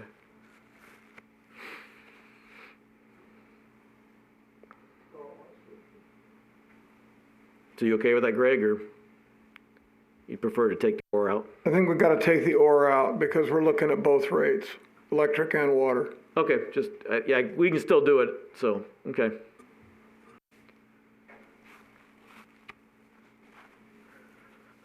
Okay, so does that, Larry, I would like to take and throw something in there on the net metering section of the resolution, because we're looking at water rates, electric rates, but we do have in our resolutions now a thing on net metering. And that requires a little cleanup because I'm getting a lot of feedback on that, but that wasn't talked at the last formal UAC meeting, but it's something that needs to be addressed at a later date as part of the resolution. Okay, so we need to, well, so if we do a we're gonna, so when we get down to the resolution, I'll put it there, and then, I mean, I sort of at a place that we can sort of talk about things, and maybe we can include that a little bit. Now, so what I had done okay, before we go on though, does anybody else have any, in that section, is there anybody else have any recommendations?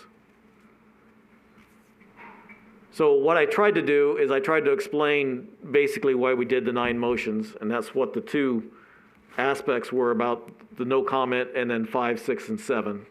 Oh, excuse me, 4, 5, and 6. Does that cover it for everybody? Okay. So then what I had done is unanimously we had agreed to what I thought with the basic concepts below. But we can still, what I would suggest is that we add, and we're going to have to change that, unfortunately, so we'd have to insert a new one, and hopefully it's not too much of an issue.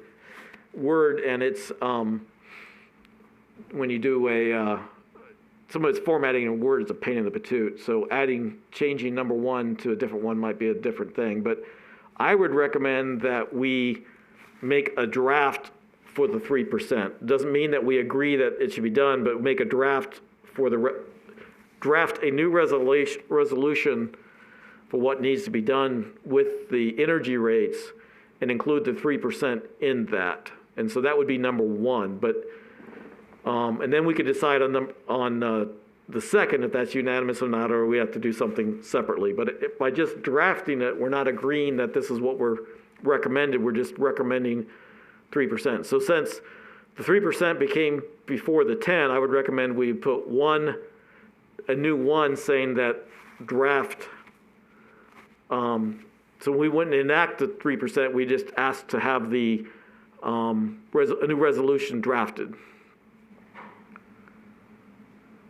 So George, you were, I'm sorry, I'm not putting you on the hot seat, but you and Eileen were concerned with the 3%. Could you agree that we could ask for energy rate to be drafted? Is that a reasonable request? I suppose I'm a bit lost. These motions are just I'm not sure what, we're just saying we've looked at the stuff and we don't have enough information, basically. That's what all of this says at the end of the day, right? Okay, no, what I thought, what we were trying to do was, this was the low-hanging fruit. So out of the 9, or actually out of the 12, and we removed 1. So out of the 11 motions, we believe that 3 of them we could make recommendations on, and maybe now it's 4. So that's what I'm trying to do. Is I'm trying to do what you've asked, and that we get some information to the council as soon as we can. And so these are things that we can start moving forward on before we finish with the draft report or the final report. And so what I've tried to explain is why we did the motions. And then these are what we unanimously did on.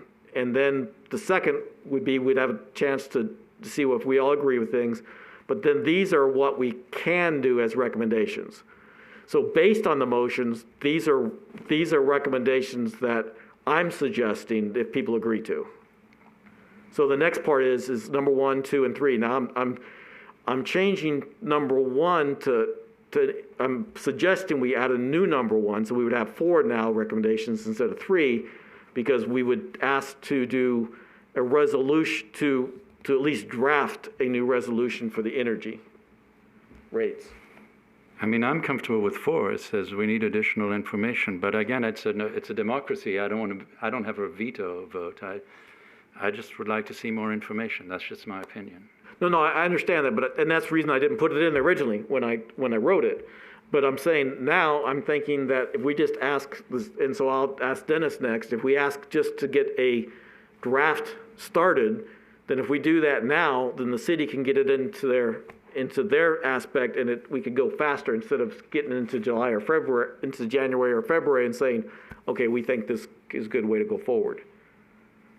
I thought this had to be in by April. We were talking the consequences of the utility rate study. That's why I was like not seeing a pressure to get things done. I thought that's what was my understanding. April 8th or something was when the meeting would be. The budget has to be approved, April 15th, I believe. I don't know what the exact date is, but it is in April. Okay, they don't do a tentative on the budget like they do the capital? They do, but the final is April. Okay, so let me go back to the one thing for Dennis. Dennis, asking you, is it better to try to do it earlier, to ask it so you guys can get it into your queue somehow to do it? Yes. So that's just my recommendation. So that's just, so instead of doing it in March or, somewhere in January, March, we're saying, we just like to see a new, because basically what happens right now, the resolutions are through, well, the energy one has 2020 in it, fiscal year 20, and that's one that was already, it's confusing. So I think the sooner we make a resolution, we redo the resolution, and that's where Greg is going with. Greg saying we have some other things we want to look at in the electrical resolutions at least, if not the other ones too. But so what I'm doing is just asking, so what I would be looking at is saying, and then Dennis, tell me if this is not conceivable. What I'd ask is that a draft resolution be done. If the city attorney could look at it, it would be great. Then brought to to this committee, we review it, and then have the city attorney review it again, and then city attorney and the city, if we make any major changes, and then take it to the council.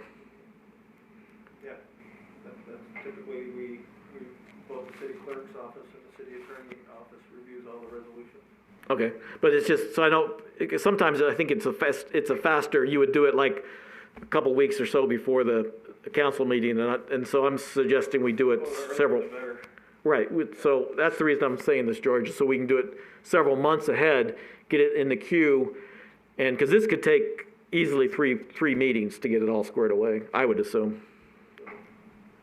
Yeah, I would say just draft a resolution. It could be draft for now. Correct. And then, because we know we've got the situations, right now with the 3%, and even now with the $10, we have to have more information from the final report. We really have to wait till the final report. So we're looking at January before we can have a recommendation. But if we have the city put it in their queue, then at least we can get things started. It might be 2%, it might be 0. If we don't have the information, how can we ask them to? Well, what you do is you draft the report, and then if you have to, you leave the tables blank. But there's a certain amount there's a reasonable amount of information in that resolution right now. And so if nothing else, we need to review that resolution and figure out what are we going to carry forward and what new things we might want to do. I would say that the city, if they have resolutions they want to draft, let them bring them before us. We don't have to tell them, okay, you guys need to draft a resolution just in case I don't quite see the logic there. If they can bring anything they want before us and we can look at it. Well, but they're not going to do a resolution until it's agreed somewhere along the line that something's going to change. If nothing changes, the resolution will stay as it is. Well, I'm not convinced anyway. I don't want to waste people's time. But Well, does I'm anybody not else have any idea to have input on this then?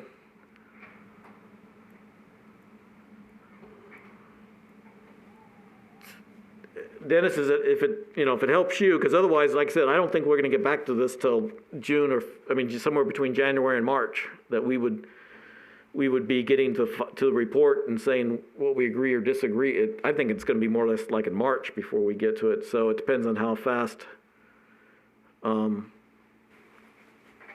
the report has been done, so we can start working on it the moment we get it, right? We can start reading it. Well, I'm assuming, do you have any idea how many pages that is, Dennis? It's not horrible. Yeah, it's several hundred. So originally, Howard had put a sort of a time schedule together, is what we were looking at, we would take a month to go back. We would give them the draft. They would have 2 weeks and then put the final out. So we were looking at, on December 16th, we would discuss it, possibly have our comments done by then, because it's a little bit less than 4 weeks, but about that. And then you've got Christmas, and so the final report's not gonna be done until January. And then we've got to find a time to do a workshop to discuss the final report. And so I'm assuming February, probably before we do that. And the way things are going, most likely it will be March. So then we're up against your time schedule to get that done. So I'm just trying to get as much information out as possible. No, I agree with the spirit of trying to get things done in a timely manner. I've been pushing for that for over a year, but I don't think a timely manner means deciding ahead of time what the resolutions are going to be, and then just, I mean, we don't have the information right now to do this. That's my opinion, but anyway. Okay, maybe what we do is, instead of changing it for electricity, we put somewhere else, and I can't remember if that is there, we just put to review, start reviewing the resolutions. Maybe that's what we want to do. Even bring the resolution into what about Dennis, bringing the current resolutions to a workshop in the near future and just reviewing those and saying, this looks reasonable, this, maybe we want to modify this, and that's also what Greg's saying. He has some concerns. Would that be reasonable, Dennis? Yeah. Yes. Okay, so either we do that on the 16th or whenever, and then maybe we could even start it on the 16th. It might be time, but I'm afraid that draft's going to take a long time. So depending on what time we have on the 16th. Okay, so we'll just leave number 1 then.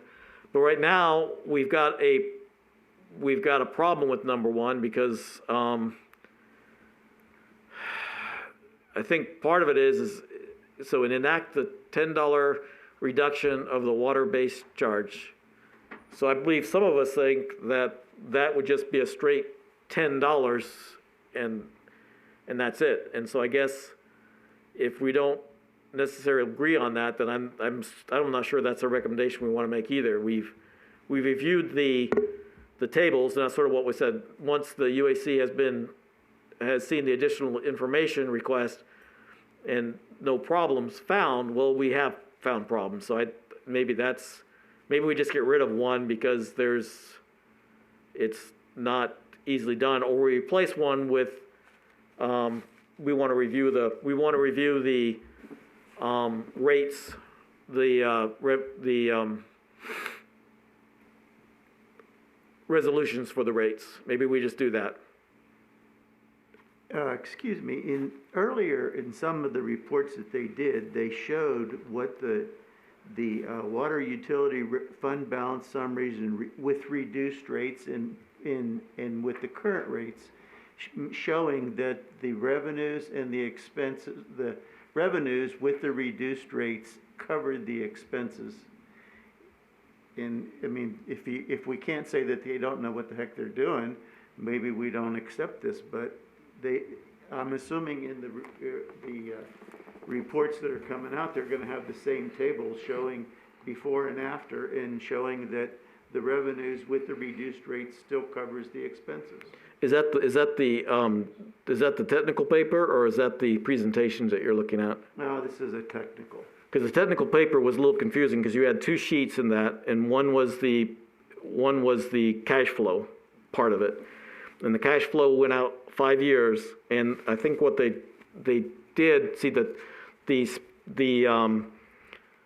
presentation I think combined them, so it made it more confusing, but the technical didn't, and the technical had everything out. But if you look at the 5th year in the water, if I remember correctly, in that it was pretty, in the September one, I think because some things were modified in November, it looked better, but in September one, well, let's break it down to this. I think until we see the draft report, I still have concerns.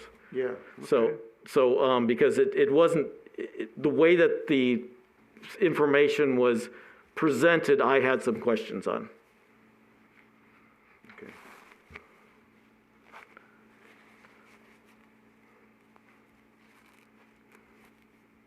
So I guess we're still at the point, I think, before we can make any recommendation. So would people be agreeing to so we just change 1 to just say, review the city and the, or just say review the current, the current resolutions and for possible modifications? What do we want to put there? So we would just get rid of one completely and just put in one basic statement for the resolutions. How do you get rid of one if the committee made a motion and a recommendation? We didn't make a recommendation. We made a motion. So these were recommendations that we would have been voting on second. So I just threw something up there to make it easier instead of coming in on the second with it.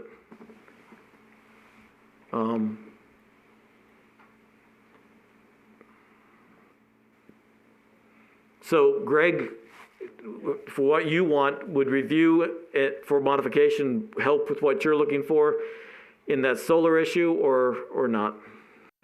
Yes, it would, but the thing you got to understand is the Resolution 7031 is just based upon water, and we don't even have anything up on this board with electric on it. So the problem I'm having with it is the document is quite thick, and we need to look at the original resolution that's in its entirety and then add what we're talking about into a new resolution, which is going to replace the 7031 for the water. The resolution for the electric is 730. 7030. Is that from that last year? Yes. I'm pretty positive they're in order. I think it was 730, 731, and 732. Yeah, dang it, I didn't bring that with me. Crap, I thought I had that. Didn't get it in with me. But I'm 99% sure that it's 770. But I guess what I'm saying is, so that's why I'm saying we get rid of all of that, Greg. So we're just going to say we're going to replace number one. We're not going to say anything about the 3%. We're not going to say anything about the $10. All we're going to say is that we want to review really we should review all of them. We should review the resolutions for the energy, water, and sewer. Correct, right. So just say that just the utility rate resolutions or whatever you want to say. But so if we just delete and put in the new one,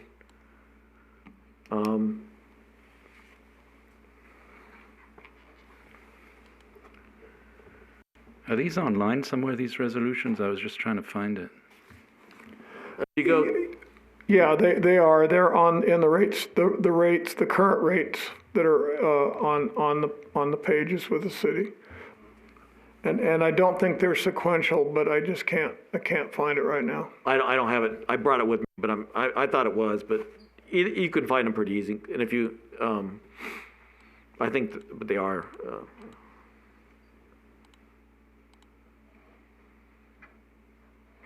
What I have in the book that Rafaelis gave us as a beginning document is Resolution 6489. That's what it starts. And then aren't those in sequential? Because there's 89, 90, and 91.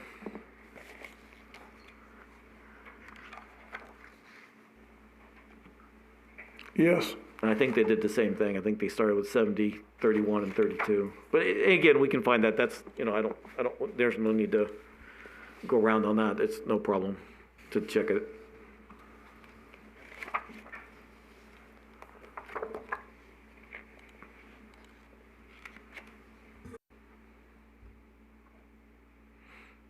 So does it, so what Josh is working on there, does that,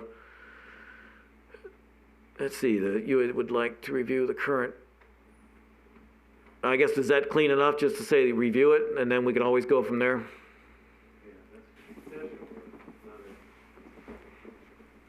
Okay. So Josh, if you just, I think we just put, I know words are pain in the butt, but take away, so you're just going to put that as 1 and get rid of the A, right?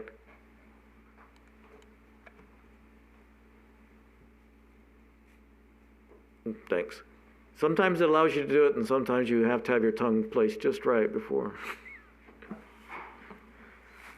your formatting can be done.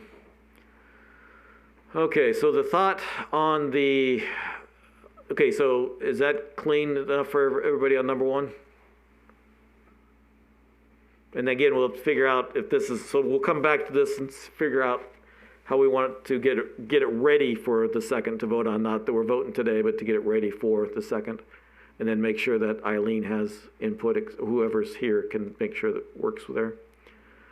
So number two, the thought is I tried to capture what we did in the motion, but I also gave a little bit more information on it. So whether that's valid or not. So can everybody read that? I'll just let you guys read it yourself and see what you think.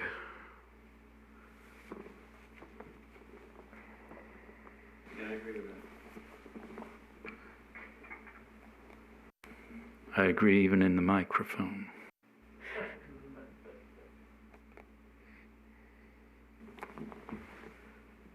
So I guess what we would do is this is where we'd have to figure out if the format, since we haven't done any major report now, is whether that's a reasonable format to go ahead and have it like that, and sort of to say, here's the recommendation, do not increase the central service fee and review in more detail, and then this is just backup, the rest of it's backup. Is that reasonable, or does anybody have a better suggestion?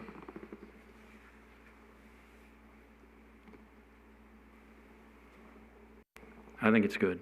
Okay, I'm just making sure. Because like I said, I think that statement in the city's document pretty much says it all. Their explanation. And then, okay, so is there any tweaks? That anybody has any suggestions on tweaks to number two? And Dennis, is there anything that you have a problem with number two?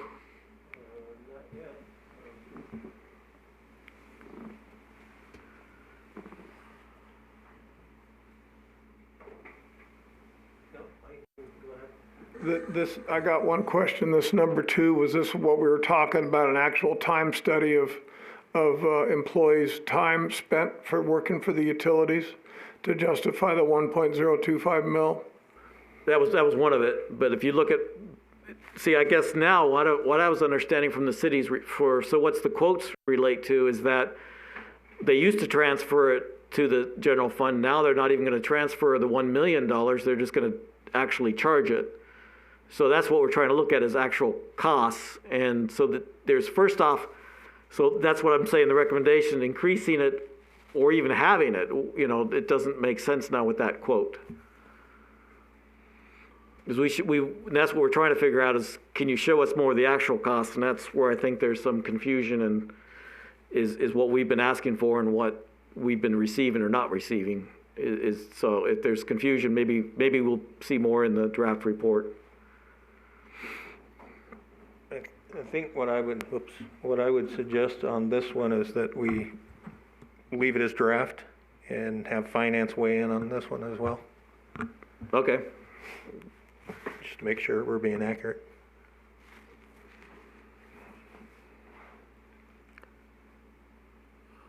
So you're going to have, if that'll be before the second, correct? You can have them. Okay.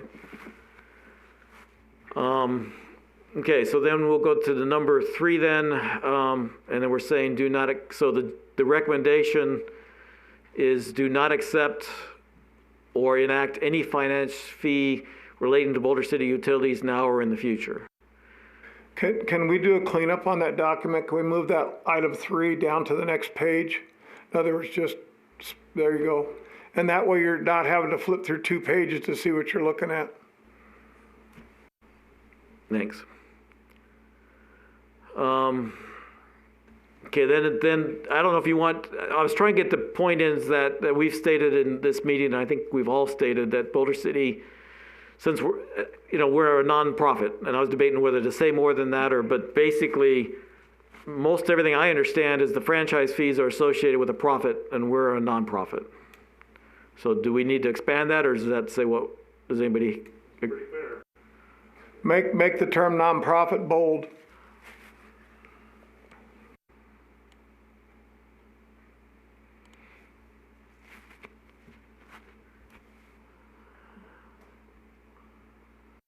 My perception is the franchise fees are for business, but if you own the business, it doesn't make sense to charge yourself for the right to do business on your property, kind of. I agree. But there's, so did you want to put that in there, or did you want to just, is it clear enough? See, the owner's franchise fee is just, okay, now that B then is, I didn't mean to be in anybody's face or anything like that. So do we want to keep, so if you can read that and see if, agree with that. And Dennis, do you have any problem with this, with that or not? Of course not. It says some of our concerns, I think, but I'm not trying to be, I have a question on B. If we were to take and write it as this, it is UAC's understanding that the franchise fee is a means for Boulder City General Fund to collect additional revenue from utilities, the utility funds. I think that cleans it up. I think, yeah. Does that sound all right? So you get rid of the just, right? Yeah, from utility funds. From utility funds, yeah. And you could even put utility enterprise funds, because that's what it basically would be coming out of. Correct. Okay, thanks. So yeah, then we just get rid of just. Josh, yep. Was that it, or is there something else? Sorry, I'm pushing you. Didn't mean to. That's the reason I don't like doing this. Josh. Being behind the cursor. Just, right, get the just. I think so. Is that? As a random comment, I think they're going to put it to a vote, judging by the last council meeting, as Dennis knows. So. But anyway, we should still say what we think. Right. Okay, then see then if everybody want to read that just to make sure. I'm just sort of repeating the overall recommendation. I like it. As an informal vote, all the ayes? Aye. Okay, thank you. So then I think, so is the form okay if we were to take that and go to the city council? As chairman, I'd be happy to go ahead and present it. So depending on, we did it on the 8th or did it in January, maybe it's better to do it when they were voting, but the next one's the one that's going to be really voted on. But I guess I guess that's what we would, so really the way it would work, Dennis, is that you're going to go and check with finance and see if there's any conditions. If anybody has any, we will go over this again on the 2nd. This will be put into the package on the 2nd. We'll go over it again if it's voted on, so we have to have at least 5 out of the 7 to vote on this. Is that correct, Dennis? Is that what you said? So, okay. And but is this the format that we agree that would be what we'd want to, so you guys would need to become comfortable, and if I'm looking at the resolution, right, that created us, it would be sent to the city manager and the city council. Yeah, we would just put this document in a staff report that would be provided to city council if you wanted it to be presented at a council meeting. If you just want to provide it to city council, you can just do that via email. Whatever, I guess that would be the next thing, and George just went out of the room. I don't have a problem with that. Well, I guess we can, what if people right now, then we'll ask George again, what I don't have a problem with just sending them to him, and then we can, if we sent it beforehand, they could ask us if they want us to be at the meeting to explain it. Sure. What does the rest of the group think? I think that's a good idea. Okay. That's fine. So George unfortunately walked out of the room at the wrong time. So Dennis was saying that we could just take this document and email it to the city manager and the city council. It doesn't have to be presented at a city council meeting. So what we just asked everybody else was that, okay, if we sent that to them and then asked the city council if they wanted us to present it at the meeting, we could do it, but otherwise, here's the information that we have. Yeah, I don't see why not. I think once a year it would be good to do it in the council to show them that to show the public that we exist and we're doing stuff, but maybe not every report. I don't know. Yeah. Because the next one with the capital might be different. We'll see what happens. But as far as this one then, just so we can wrap this one up, and whether it's put into one report or in two, we'll see.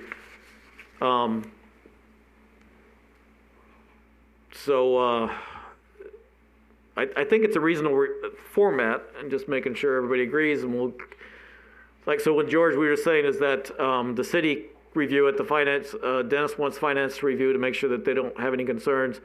We would then add it into the packet for the second.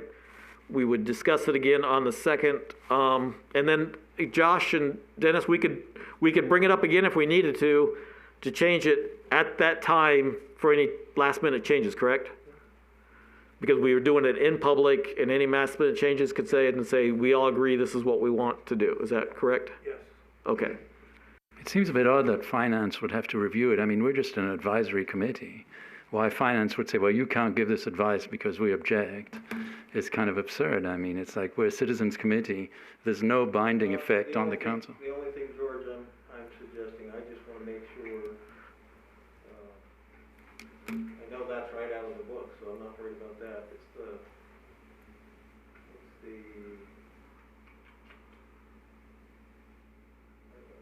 okay, go up a little bit. Other way. Right there. Which one? Because both of those comments are straight out of the book, Right. out of your presentation. But if you want to review it, all I'm saying is that I'm just saying that, just for a comfort level, we're all trying to work together. And so if you want to review it, and if they have comments, if they're saying they don't agree with it, that's what's there. So it's sort of hard to say that, but. Right. I'm not suggesting we're going to change anything. Right. And so that's what we're just I'm trying to be polite and just. Yeah. And I'm trying to be rude, I guess, but I mean, we're not speaking on behalf of the finance department, so, and we're allowed to make mistakes. I mean, it's not like, it bothers me, the notion that, well, if we say something they don't like, then, we have to change. I'm not suggesting they change anything. I just think it's fair that they see it. Yeah, well, they can see it. I mean, they can see it right now. It's on video in 3 hours or however long it takes. It's not like we're doing this secretly in the backstop, and wait till you see this, guys. It's like everything's open already. It's a public document in the packet. Well, we're just trying to get the facts. All I'm trying to do is push to get the facts. I'm trying to do is get the facts right. So I prefer not to make a mistake. And so if there is a mistake there, then let me know. Well, let me make a prediction. I guarantee you they're not going to like this. It's straight out of their document, so they might not like it, but I've quoted everything there. No, I'm not accusing you. I'm saying they've since changed their mind.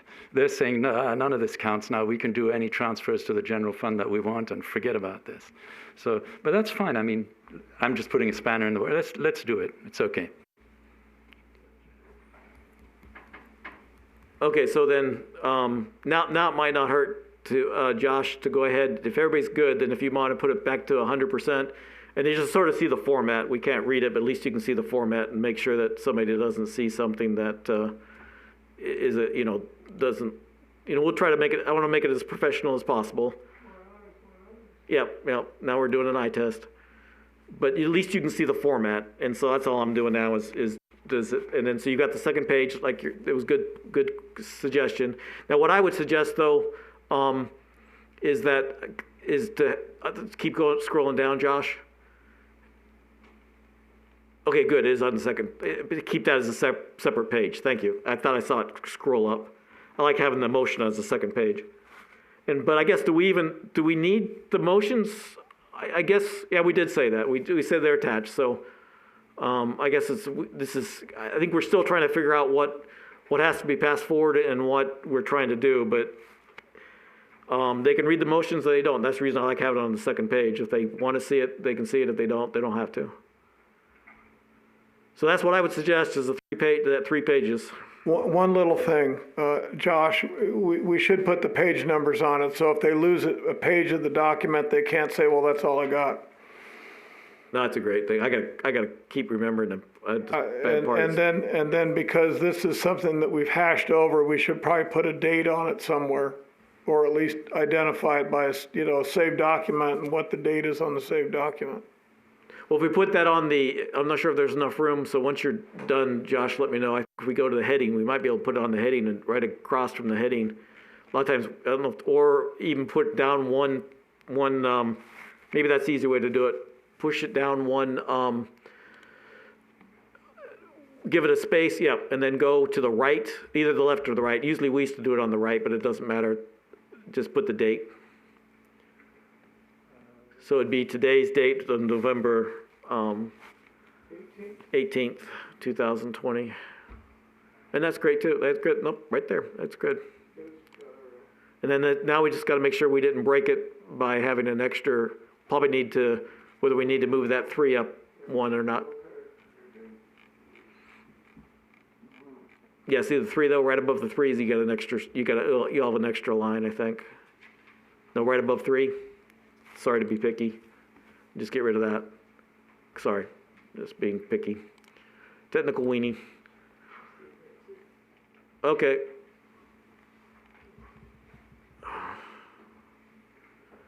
Well, thanks for everybody. So I think I think that was I could be a little painful, but I think it was a good job to get everything done. So I appreciate it. Okay, so Josh, do you have? So now you need to see if you can get George's document. I sent you an email whenever you asked for it. In the common chairs. It'll just be on this desktop here, so you're gonna have to move it somewhere.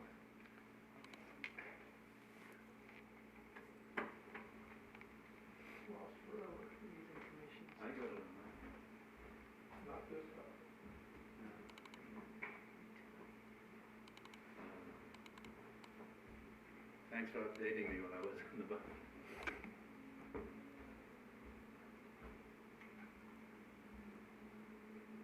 Now they got it. Next week or something.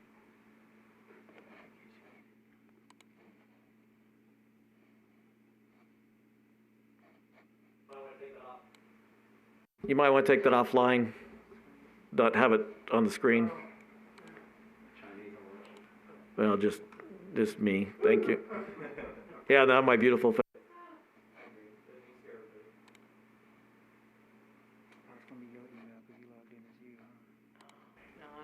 I just logged into the thing. Is it mine?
What are we doing anyway?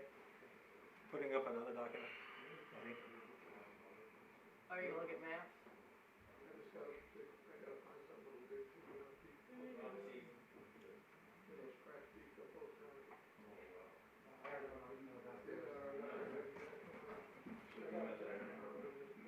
Okay, now you can take a 5-minute break.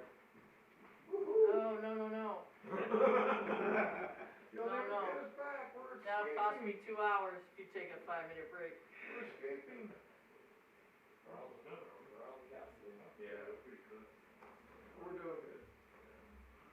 There aren't any more items, we just did them. No, we have to do the capital. Capital report to city council. Oh. So we have till 4:45.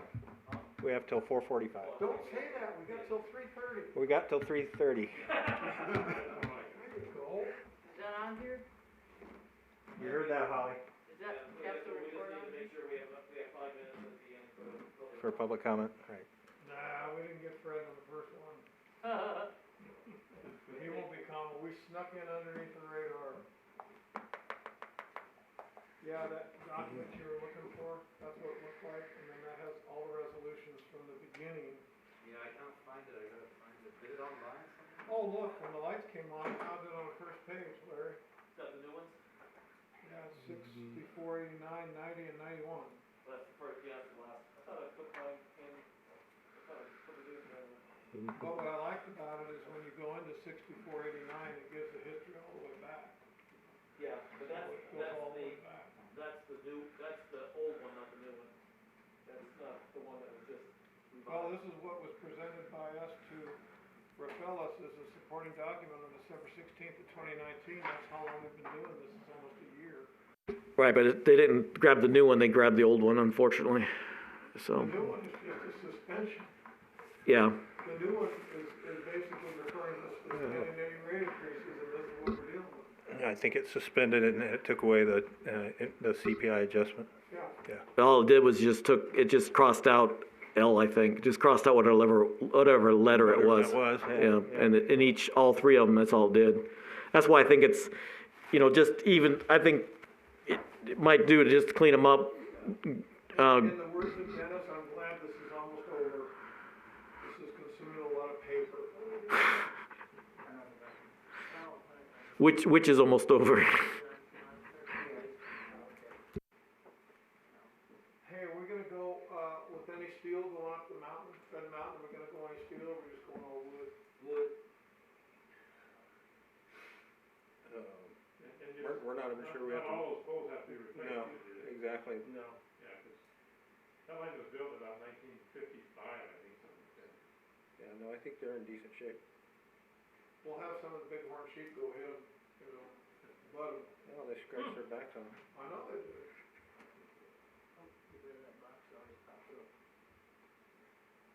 There we go. Oh, no. Another one.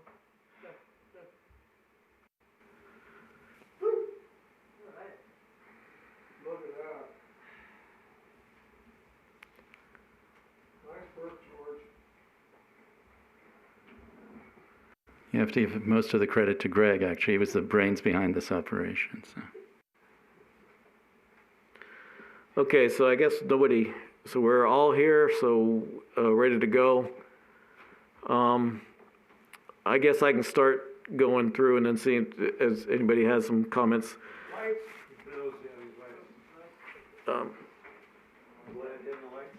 Please.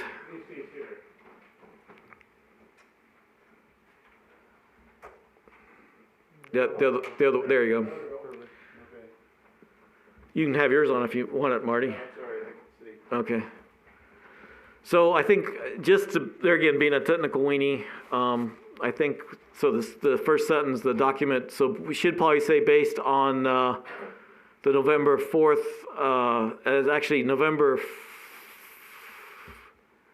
4th and the November 18th, because now we have the new one that has the changes with the Red Mountain, and so we're going to modify that too. So it's probably good to say that it was from the 18th, the 4th and 18th.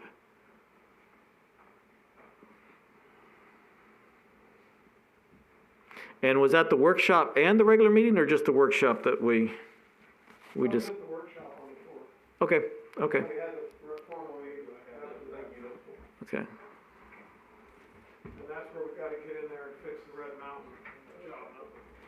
Right. So we'll do that so just by having both documents from this new document from this package then shows the Red Mountain. Okay. So I guess, we got utility fiscal year 22. So does anybody else have any comments on that first line? Okay, so we'll go down to the first, so the statement then, I guess, can everybody read that? If you can read, I'll just let you read the electrical statement there. Larry, you want to correct that first sentence, right? Which one? In other words, the document is based on spreadsheets, plural, Thank you. handed out on the UAC workshop on November 4th, and 18th, 2020. And both are workshops, so you can just do it that way. Gotcha. Okay. And then you add that, CUAC November 4th, 18th, 2020 agenda packet. Good. Yep. Good. Good catch. Boy, whoever's running that cursor is good.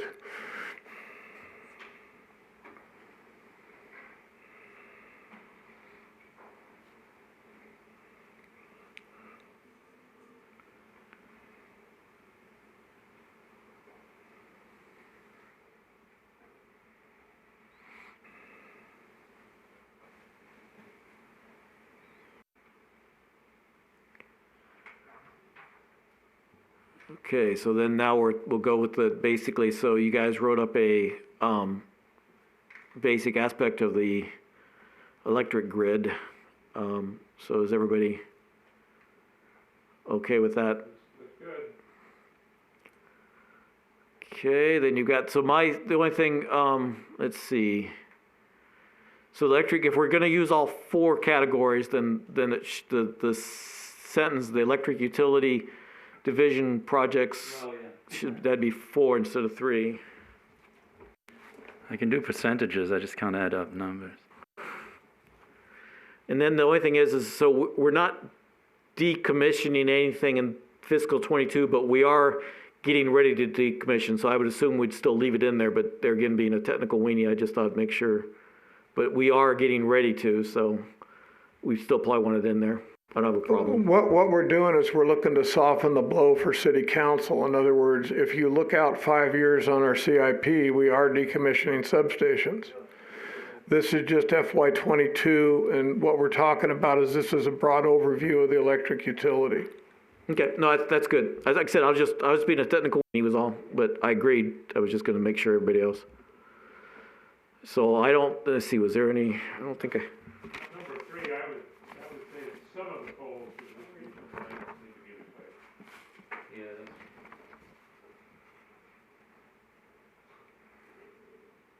So where was that at? Which line was that? Number 3, some of the poles, where it says the poles.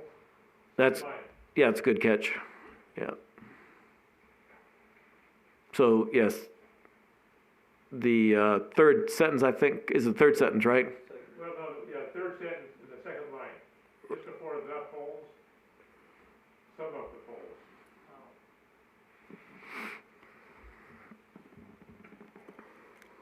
There you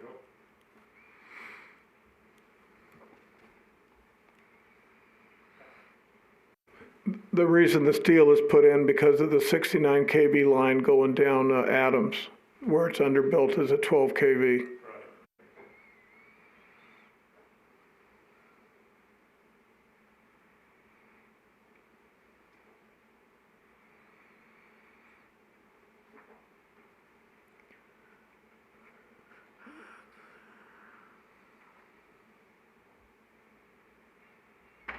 Okay.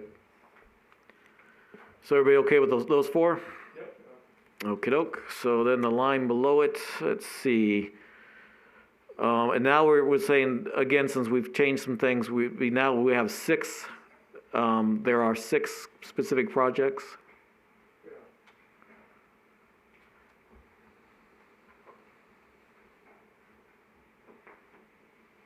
And so then we would take out that this recommends a 6. We take out that, we'll, I guess, take out that they recommend a 6 because it's already been added. Let's see, so we will address each.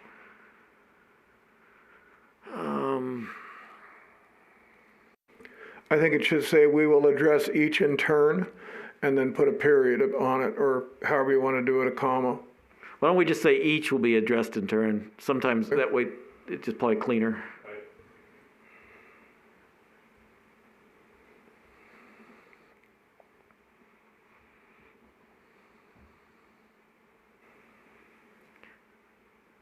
Okay, so then the first one, I've got a few, so if we can go there again, this is where I'd like to start putting, getting specific, at least with the design and stuff. So, right before complete, so you could say we got some, yeah, if you can put design,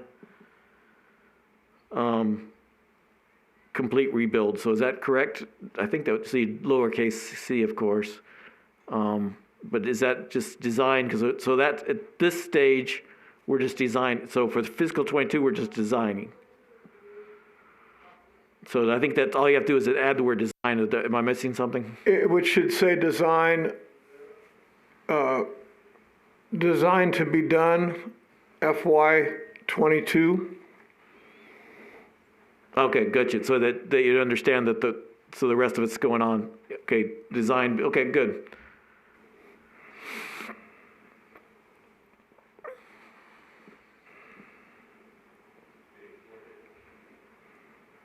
Okay, but then now we've got yeah, okay. And then, and you take out, okay, so, and it's just for substation 3, not substation 4. Substation 4 isn't started until 2023.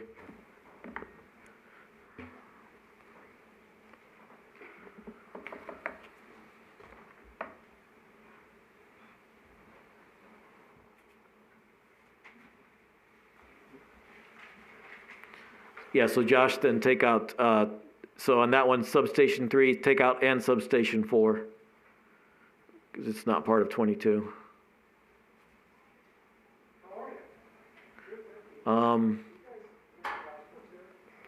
Okay. Now then, so was this 23 and 24? Let's see, what am I missing? Okay, so this needs to be done so that substation 3 can be replaced. Substation 2, which will be removed in, is it 23 or 24? It's not 25. So when's substation 2 being removed now? 24. Okay.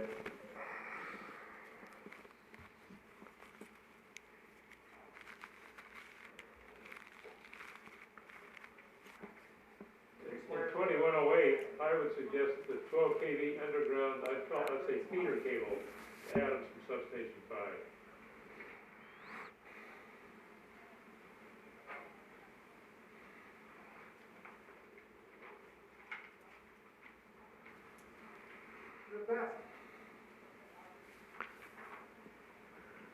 Okay, I'm sorry, one more thing on 105. So,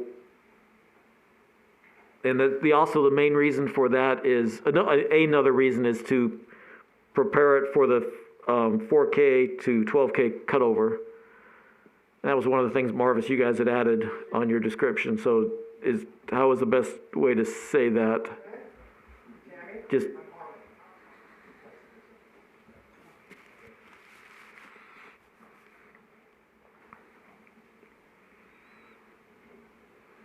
so 4 kV to 12 kV. Yeah, conversion is better than cutover. Yeah. Teamwork. Okay, so you got what you need on 8 there, Ned? Yeah, that was good. Remember, we can't give out too much information because this will be a public document. No, I agree. I just want to make sure that we have enough that the council understands the importance of it. That's all I'm trying to do. Because there's already a cable there, we just need a heavier duty cable to do the job. And some conduit right down San Felipe. Right. And you also need it for 3, so that you've got the importance of why it's there, and that's another one that we want to keep making sure the council understands that we're a step at a time. We have to do one step at a time.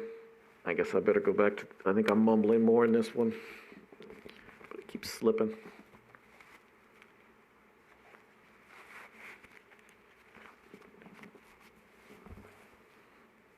But do you see too much detail, Greg? Did we?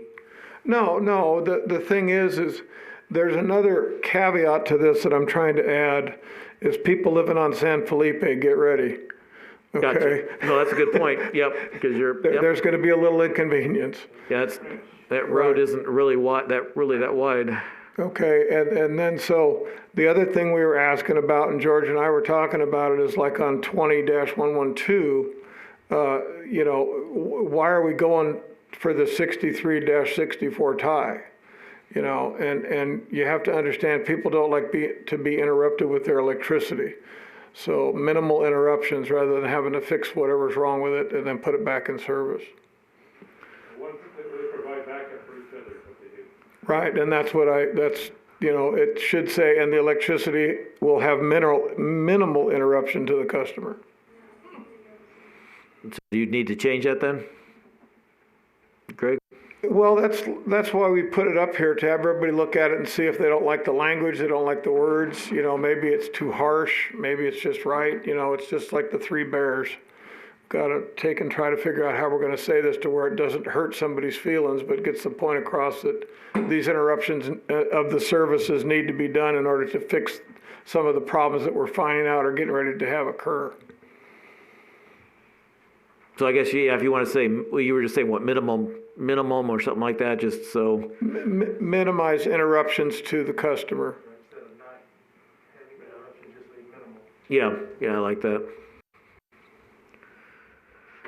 Yeah, you're saying they're never going to interrupt customer power again.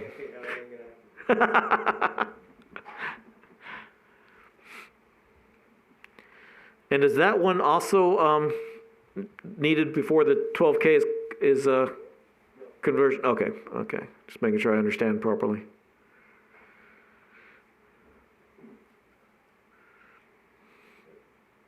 That cable's more like at least 30 years old.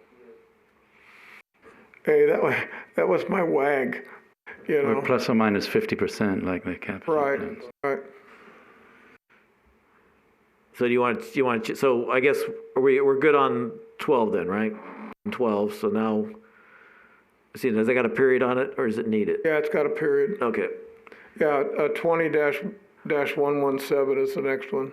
right, and so is 30 plus or just 30? In excess of 30 years old, maybe, or something like that. Okay, why don't we say is 30 plus years old?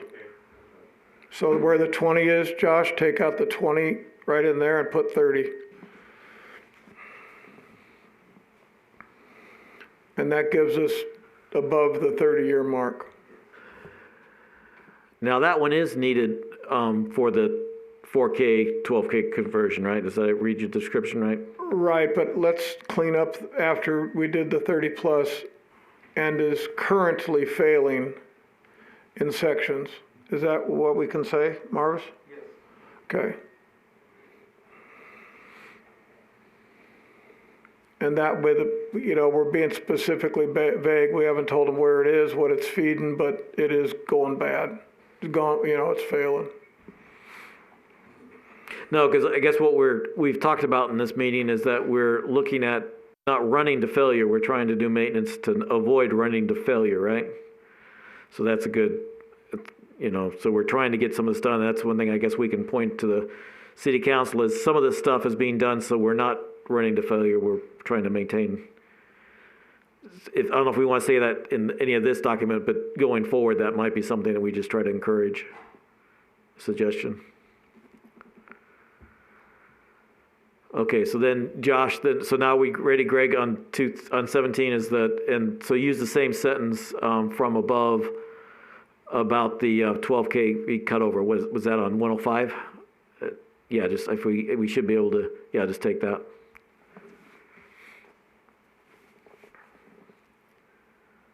No. What is the voltage of that cable right now? 4. Okay, so we're also replacing the cable because it's 30 years old, plus we're also upgrading. So I don't think it's necessary to complete the 4 kV to 12 kV conversion. It needs to be upgraded to 12 kV. It is also necessary to upgrade this cable to 12 kV. Well, it's 15 kV cable now. On 20-117? It's 15 kV cable, but just operating at 4 kV. Okay.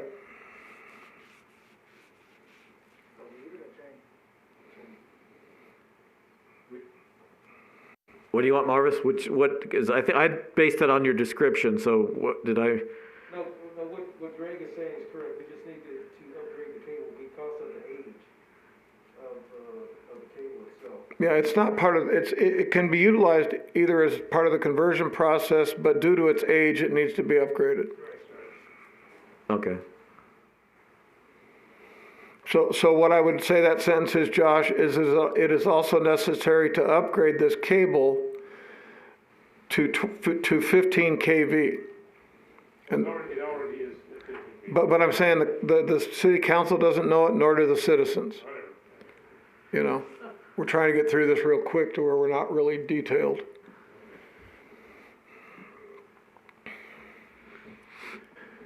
Okay, and then on the 20-101, is that the correct number of poles, Marvis, approximately? Yes. But that's per year, I thought. That's per year, isn't it? This was a carry forward from last year's CIP, and the thing is we've identified another additional set of poles by Mile High drones that is failing, so now that's added to the pile we were already going to change. You say that to replace an additional 50 to 75 poles? Yeah, I put additional in there because, with what Mile High gave us, what we already had, like I said, we're in the process of doing those now, so, yeah, that will work. Okay.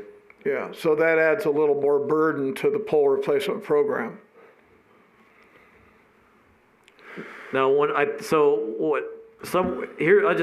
comment I had for this one, and I don't know I'll read it slowly, is pole replacements are mostly being done with the 4K or other scheduled maintenance, or maybe it's the 12K, whichever way you want to say it, with Par Electric performing the majority of the replacements. I guess I was trying to get in there saying it's part of the maintenance, and that's another reason why you got the additional amount for Par Electric, is because they're helping with it. And the maintenance, I know it falls under maintenance contract, but that coincides with the 4 kV to 12 kV cutover or conversion. Well, it also, that was my other comment, was how are we going to track that? Because now you have the 4 kV, we have the maintenance, and you have the pole replacement. And just to make sure, I guess, that Well, the majority of it is falling under the conversion and the 4 kV conversion. So whatever, I would just leave it. be captured under that. Yeah, I would just leave it alone and just identify that they've located another 50 to 75 poles.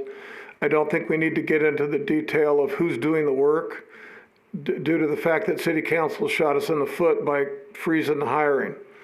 Okay, so this can be left alone, and then I think we need to go down to the next page and start on that.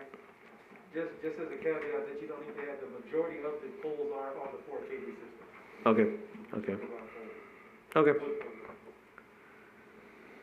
Okay, so then we just eliminate that note, right? Because, we need to add the, we need to take that note into, to make that red, to show that the red mountain's being done. Yeah, that would be on the next page. Next page, right. Yeah, so that note is now deleted, and then we take and put the bullet in, and we add the 20-103.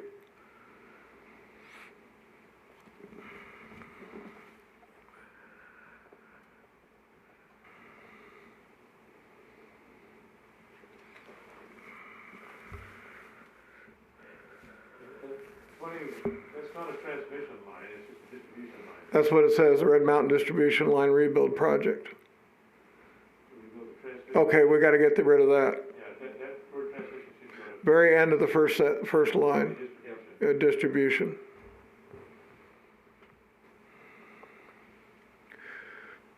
What's the difference? Sorry, I'm an ignoramus. Is for like low voltage, 12 kV, 24 kV. When you get to 69 kV, then you're in transmission. 33 kV. Subtrans. Right, Yeah, thank you, subtrans, yeah. Has to do with voltage levels. And then what happens, George, is really interesting, and all the guys that do electrical work, is you get up higher in voltage, a whole new layer of rules and regulations come into play for working on it. And it really gets messy. Yeah, Marvis, is that upgrade hardware is needed good enough?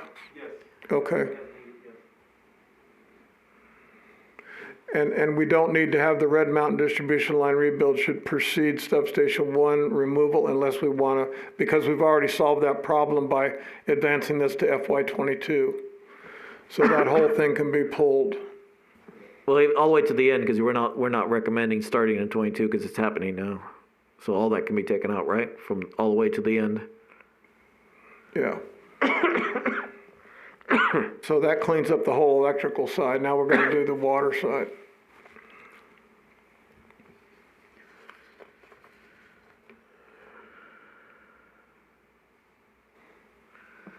Okay, so the word C, that's one.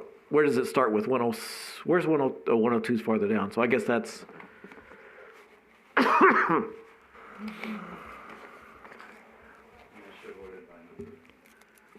No, that's fine. It's because I think you ordered it the way it was in the spreadsheet. It's the first line item that comes under FY22. No, that's why I said it. That's fine because Yeah. that's the way they'll see it. So that's fine. And this 20-106 is an ongoing project. It's actually scheduled out all the way to 2025 or 2026. On 2106, did you mention, are those all PE or polyethylene? They're not PVC, are they? The majority are polyethylene. Maybe we ought to just put PE as polyethylene lines so that people don't think we're replacing existing copper lines. Well, that's the title of it. Or is it that? Yeah, copper service replacement project. Yeah, but I would think I agree with Ned because copper service replacement it could be replacing copper with copper. We're just replacing PE, polyethylene. Yeah, we got to spell it out then. And then that makes sense with your some lots. Some lots have PB. Maybe you can put it in that part, Ned or Greg. Some have that, and they would need to replace it. No, let's header it out, but the problem is I'm using the language that's actually in the document. Okay. And so what we can do, we can go right where it says these old polyethylene lines, okay?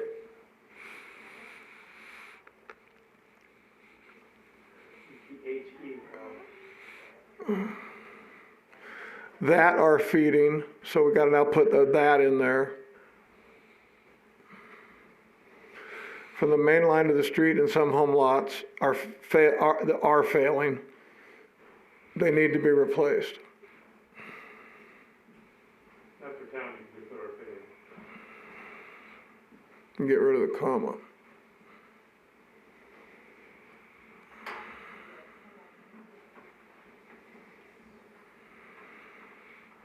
Yeah, and they need to be replaced.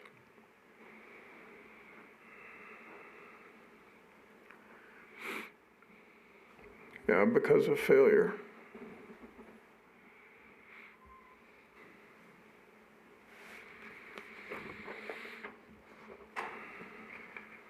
I want to shorten that space between the replacement and inside on 21101. At the end of the line there, it's kind of a wide space. Oh yeah, I see it up there on the first line. The first line. Just after valve replacement. After the word replacement. Just shorten that up. Yeah, back it up. Well, no, the other side. There you go. Good catch. Now this one here, they had a really good presentation, but it slipped my brain as to when we got the presentation with the video showing them inside the tank looking at that one valve. And then we discussed it. Howard, I think you and I discussed it as to how they had to get inside there and fix that valve before they could do anything downstream.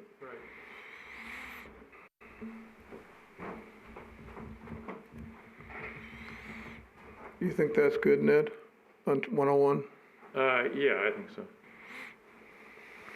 And then there was also some hydraulic cement repairs that needed to be done inside the tank. Uh-huh.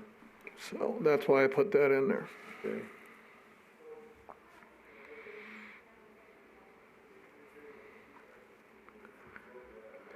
Now this one here, I was told that this is a little harsh, so we needed to soften it a little bit. Which one? On 21-104. Well, let's go with 102. There's a few changes on 102. Okay, go ahead. Okay, I'm pretty sure, so that we got the new 18 water line runs downhill and and get rid of needs. So I think, and these PV are, right?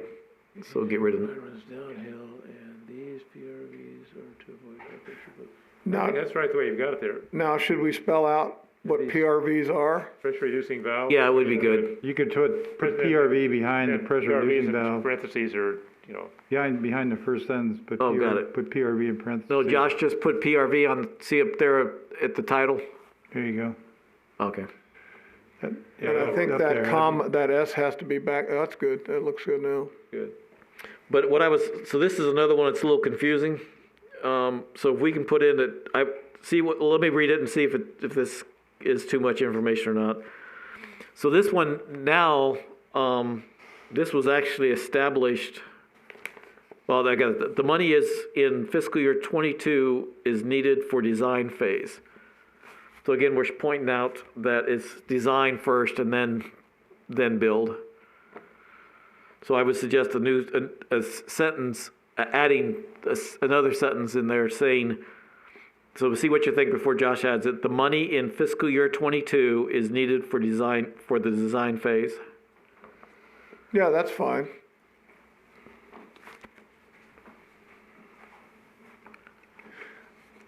Now, Josh, why does it take and put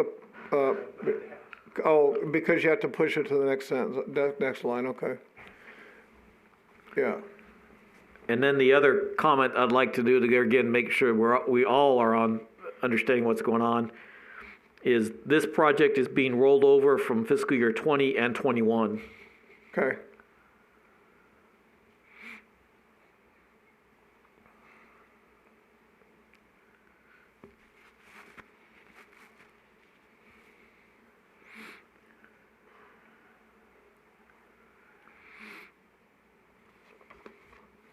Right.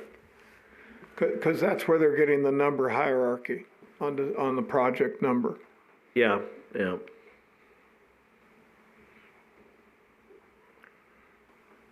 Okay, so I'm good with that then on 102. Anybody else? That's good. And I think what we should do, Larry, is that same sentence, this project is being rolled over from FY 20 and 21, put that on the back end of 21-104. Was that started in 2022? There's the number Also on mean- it, no, 21, see it? No, because the 20 is actually when they put it into the. Let me look sure. I'm not sure that's the same. Let me see if I can. It is on my carry forward document I have. Oh, you're correct. Yeah, Butterfly was started in. No, it was started in 21, not 20. I said 21, that's what the number project is, 21. Okay, so just get rid of just 21. Okay, I'm sorry, I misheard you. Well, I would change that to where it says maybe these valves were mistakenly installed many years ago or something like that. Yeah, and think they were mistakenly purchased. well, I happened to run into the installer of said valves at a little taco truck on the Canyon Road, and he said cheap was the best. That would have been my guess. Yeah, but those valves were installed 40, 50 years ago, most of them, back in the old transite pipe days, I think. Yeah, I've got a set of them out in front of the house. The pipe looked really good, so they just cut in some couplings and put in the new valves. All right. Oh, this is not too long ago, really? Mm-hmm. Really? Look good. I mean, the old original gate or butterfly valves, Pulled them out and put in the gate valves. pulled them out, shut the whole neighborhood down, and dropped in a set of nice little gate valves. In the capital descriptions, it says that there's 198 and need to be replaced in 50 per year. So I think it sort of helps tell the story. Is that do we want to add something about that? Well, we could put this at the end of that, this project is being enrolled from FY 21 and just put this is a continuing project. So if the theory is right on our next CIP, the 21-104 should carry through and just continue on up through to 2026.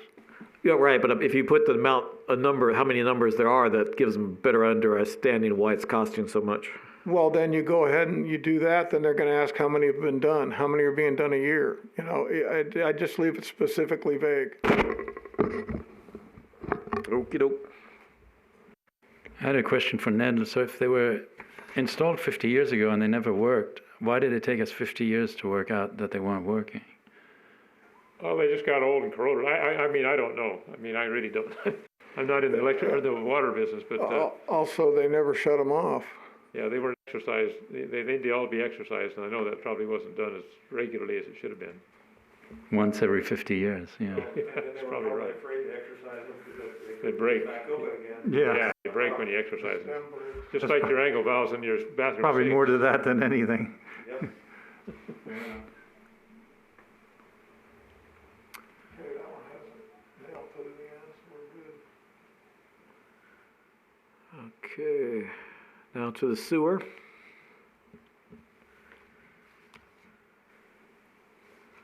I'll go ahead and read it. The 21-102 is an ongoing, it's a continuation project.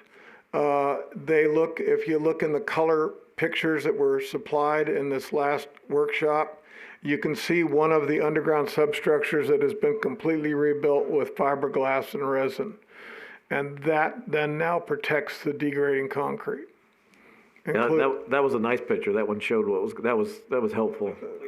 Right, that is a completed one. So, you know, if you want to put down there in parentheses at the end, repair methods period, put in parentheses, color photographs supplied in, what are we going to call that? Color photograph of supply of repaired, sorry guys, of repaired and gal, underground substructure, okay, in packet. So that way, if they want to see it, it's in there. And it's they did a beautiful job on that one. I don't know if that was within our city limits or just a stock photo. Put the word of underground, basically repaired underground, wait a minute. I'm trying to be PC. We got nailed 15 years ago. We can't call them manholes. We call them underground substructures. Yeah, that reads right now. That's correct. But what's the advantage of saying repair will be done with current repair methods? Because technology advances, by the time we get ready to do ours, I've seen a system, and I don't know if this is just to digress, where they'll shut down all this, they'll go in the middle of the night and open up the holes once they got everything scrubbed and clean, and they will shove a piece of plastic tubing into that sewer line. And I know guys that have worked on this stuff, and they will heat it up with steam and expand it with pressure and reline a sewer line without having to dig the street up. They can do several hundred feet a night. It was a beautiful thing to see.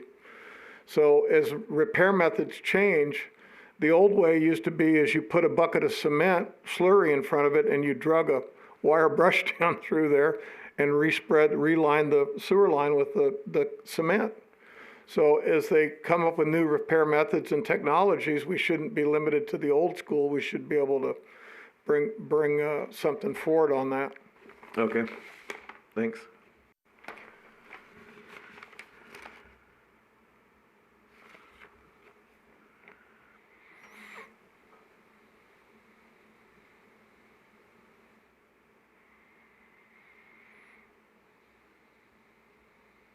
That chlorine, you might say, that chlorine contact, where'd it go again?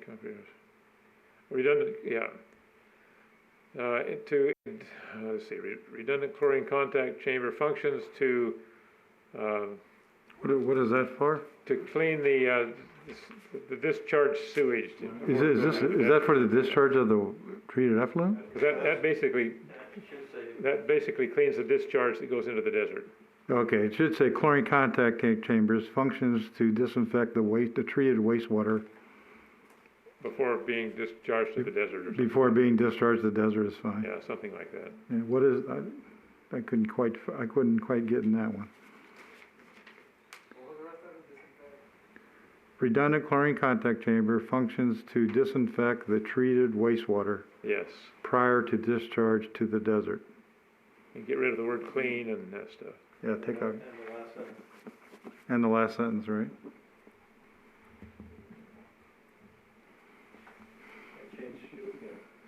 So the redundant is we need two of them in case one of them fails or something? Correct. Okay. Correct. That's the correct lift station, right? No, it's at the treatment plant. Okay, so that needs to be deleted. Yeah. Right, right. The whole thing has to be deleted. Yeah.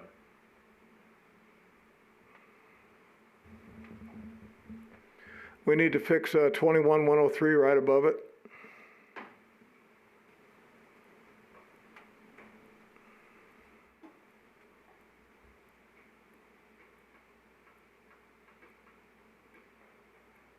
Maybe say repair instead of fix. I would say upgrade.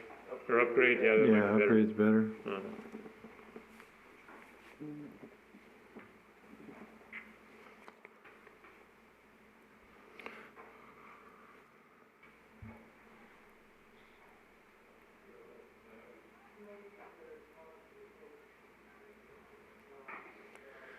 And I think that the last one we had was, for FY '22 was 105, I think it was. So I got a tour thanks to, Dennis of that facility, and the sidewalls of the aeration basins were looking pretty ratty. So the thing I was told is they were gonna reline the aeration basins, and I was under the impression that was a true statement, so if it's not, I'm willing to be corrected. Concrete aeration. Just say that the aeration basins need to be relined to prevent microbial reduction or whatever. You don't even have to put that in there, just say they have to be relined due to deteriorating concrete. So go ahead and read the sentence as it should be written. The aeration basins need to be relined to avoid concrete degradation. That's good.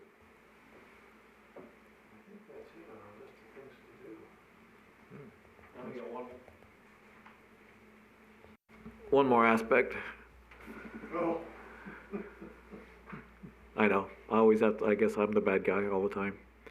On the very bottom, first off, is that, so I guess for the city, that'd probably be good comment for the city manager, but does the council care? Because actually it's really for for everybody to follow.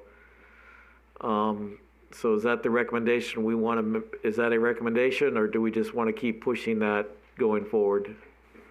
The last sentence there? The last sentence, Jeff. Well, council doesn't need to do that, just staff needs to do that, so I don't know if it's necessary to. That's sort of why I was thinking it's not really a comment to the council. Let's go ahead and get rid of it.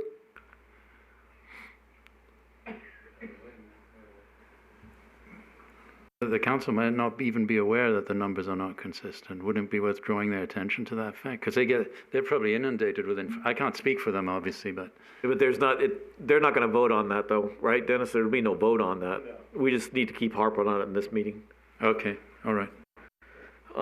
Now then, so somewhere in this document then, let me just read what I would suggest as I think is we want to make it a recommendation. This is all sort of a background, and then we need to make a recommendation, I believe. So what I would state is all the capital, let me just read it and then you can see. All the capital projects, and I can even give it to you, Josh, if it sounds reasonable.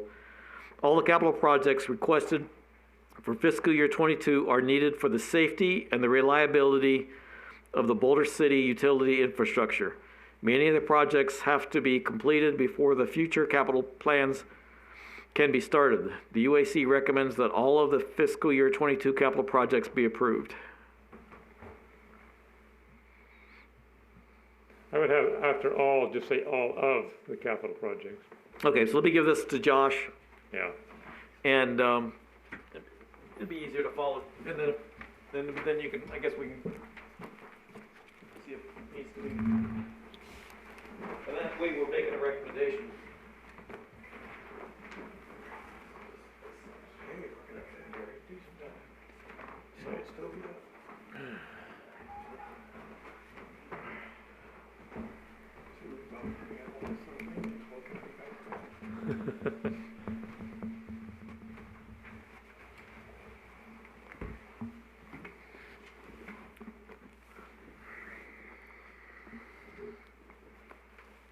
What we should do, Dennis?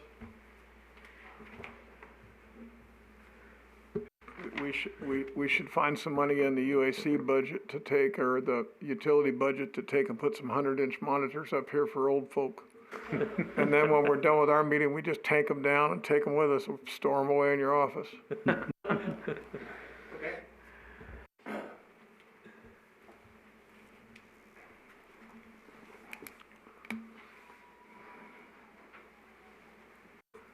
I say that in jest, but we did have a 65-inch TV in the TV room, and Mama wanted an 85, so we got an 85, and the only place that fit was in the living room, and I had to get a new glass tabletop to support the weight of it on the coffee table. You had to be really close, huh?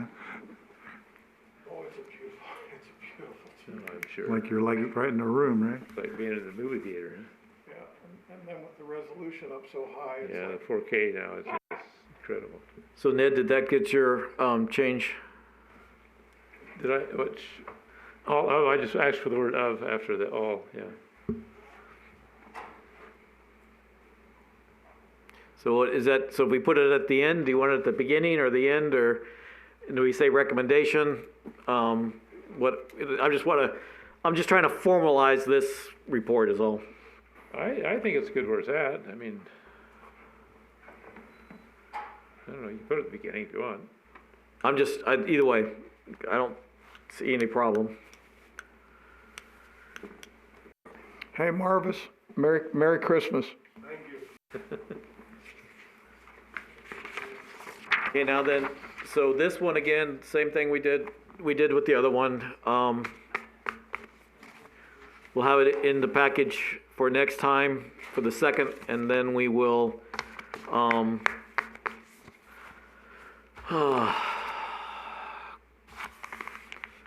vote on if we can change it again. So if we bring the Word, make sure we have the Word documents available for next. Are you going to put a date on this one? Is that what you're doing? Great, thanks. Yeah, page numbers too, that would be good. Good. Gagey already got the page numbers. Hey, thanks, Larry and George and Greg for your work on this. You did a good job. Thanks for your feedback. You have a lot of knowledge of the system. Well, I appreciate everybody's feedback. This was great. We were able to do something. Josh, you did a great job. Appreciate it. Thanks, Josh. Thank you. I want to thank everybody, because this is the way I feel it should be run, and then we have our suit and tie meeting and vote on the stuff. But the workshops seem to be much more productive for us than anything else we've done. Yeah, we can just talk. Yeah, no, I agree. I totally agree. This is great. So this one, I guess the same thing. So we would vote. This is what they're going to vote on in January the 12th. So this would be sent to the city manager and the city council. And if you sent it after our vote, then they could tell us whether they would like us to present it or if they've got enough information to help with their vote or not. Is that correct, Dennis? Does that sound reasonable? Yeah, and remember, it's tentative, so even if we find something between the tentative and final, we can still make modifications. True. Now, does everybody agree with that? Then, so instead of presenting it, we would just send it and ask them if they wanted us to present it. Yeah. You okay with that, George? But the modifications, we get to review them, right? You're not going to edit our document without us seeing it or whatever. Okay, good. George, you want return receipt requested on the documents being sent out? Did I go too far?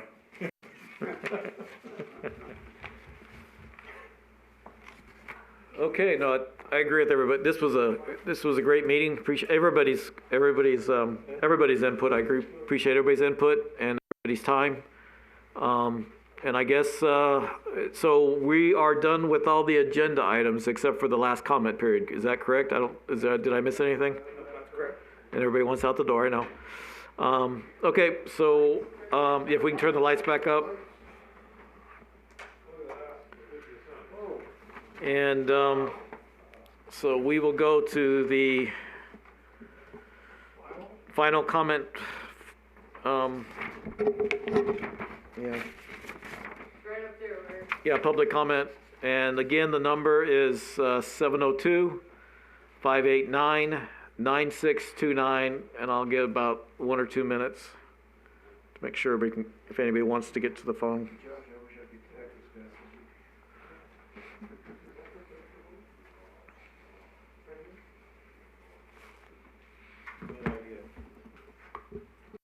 I've never seen it used.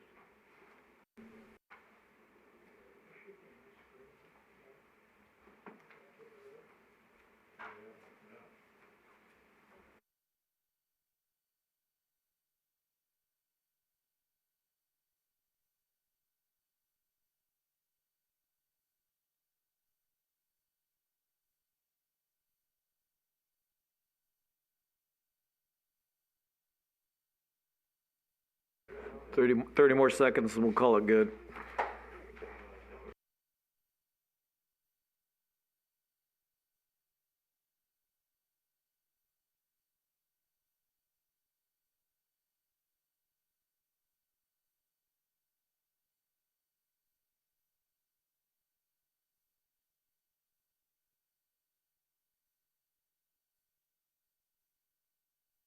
Okay, great. Thanks, everybody, and that will adjourn the meeting today at 3:56. Thanks a lot.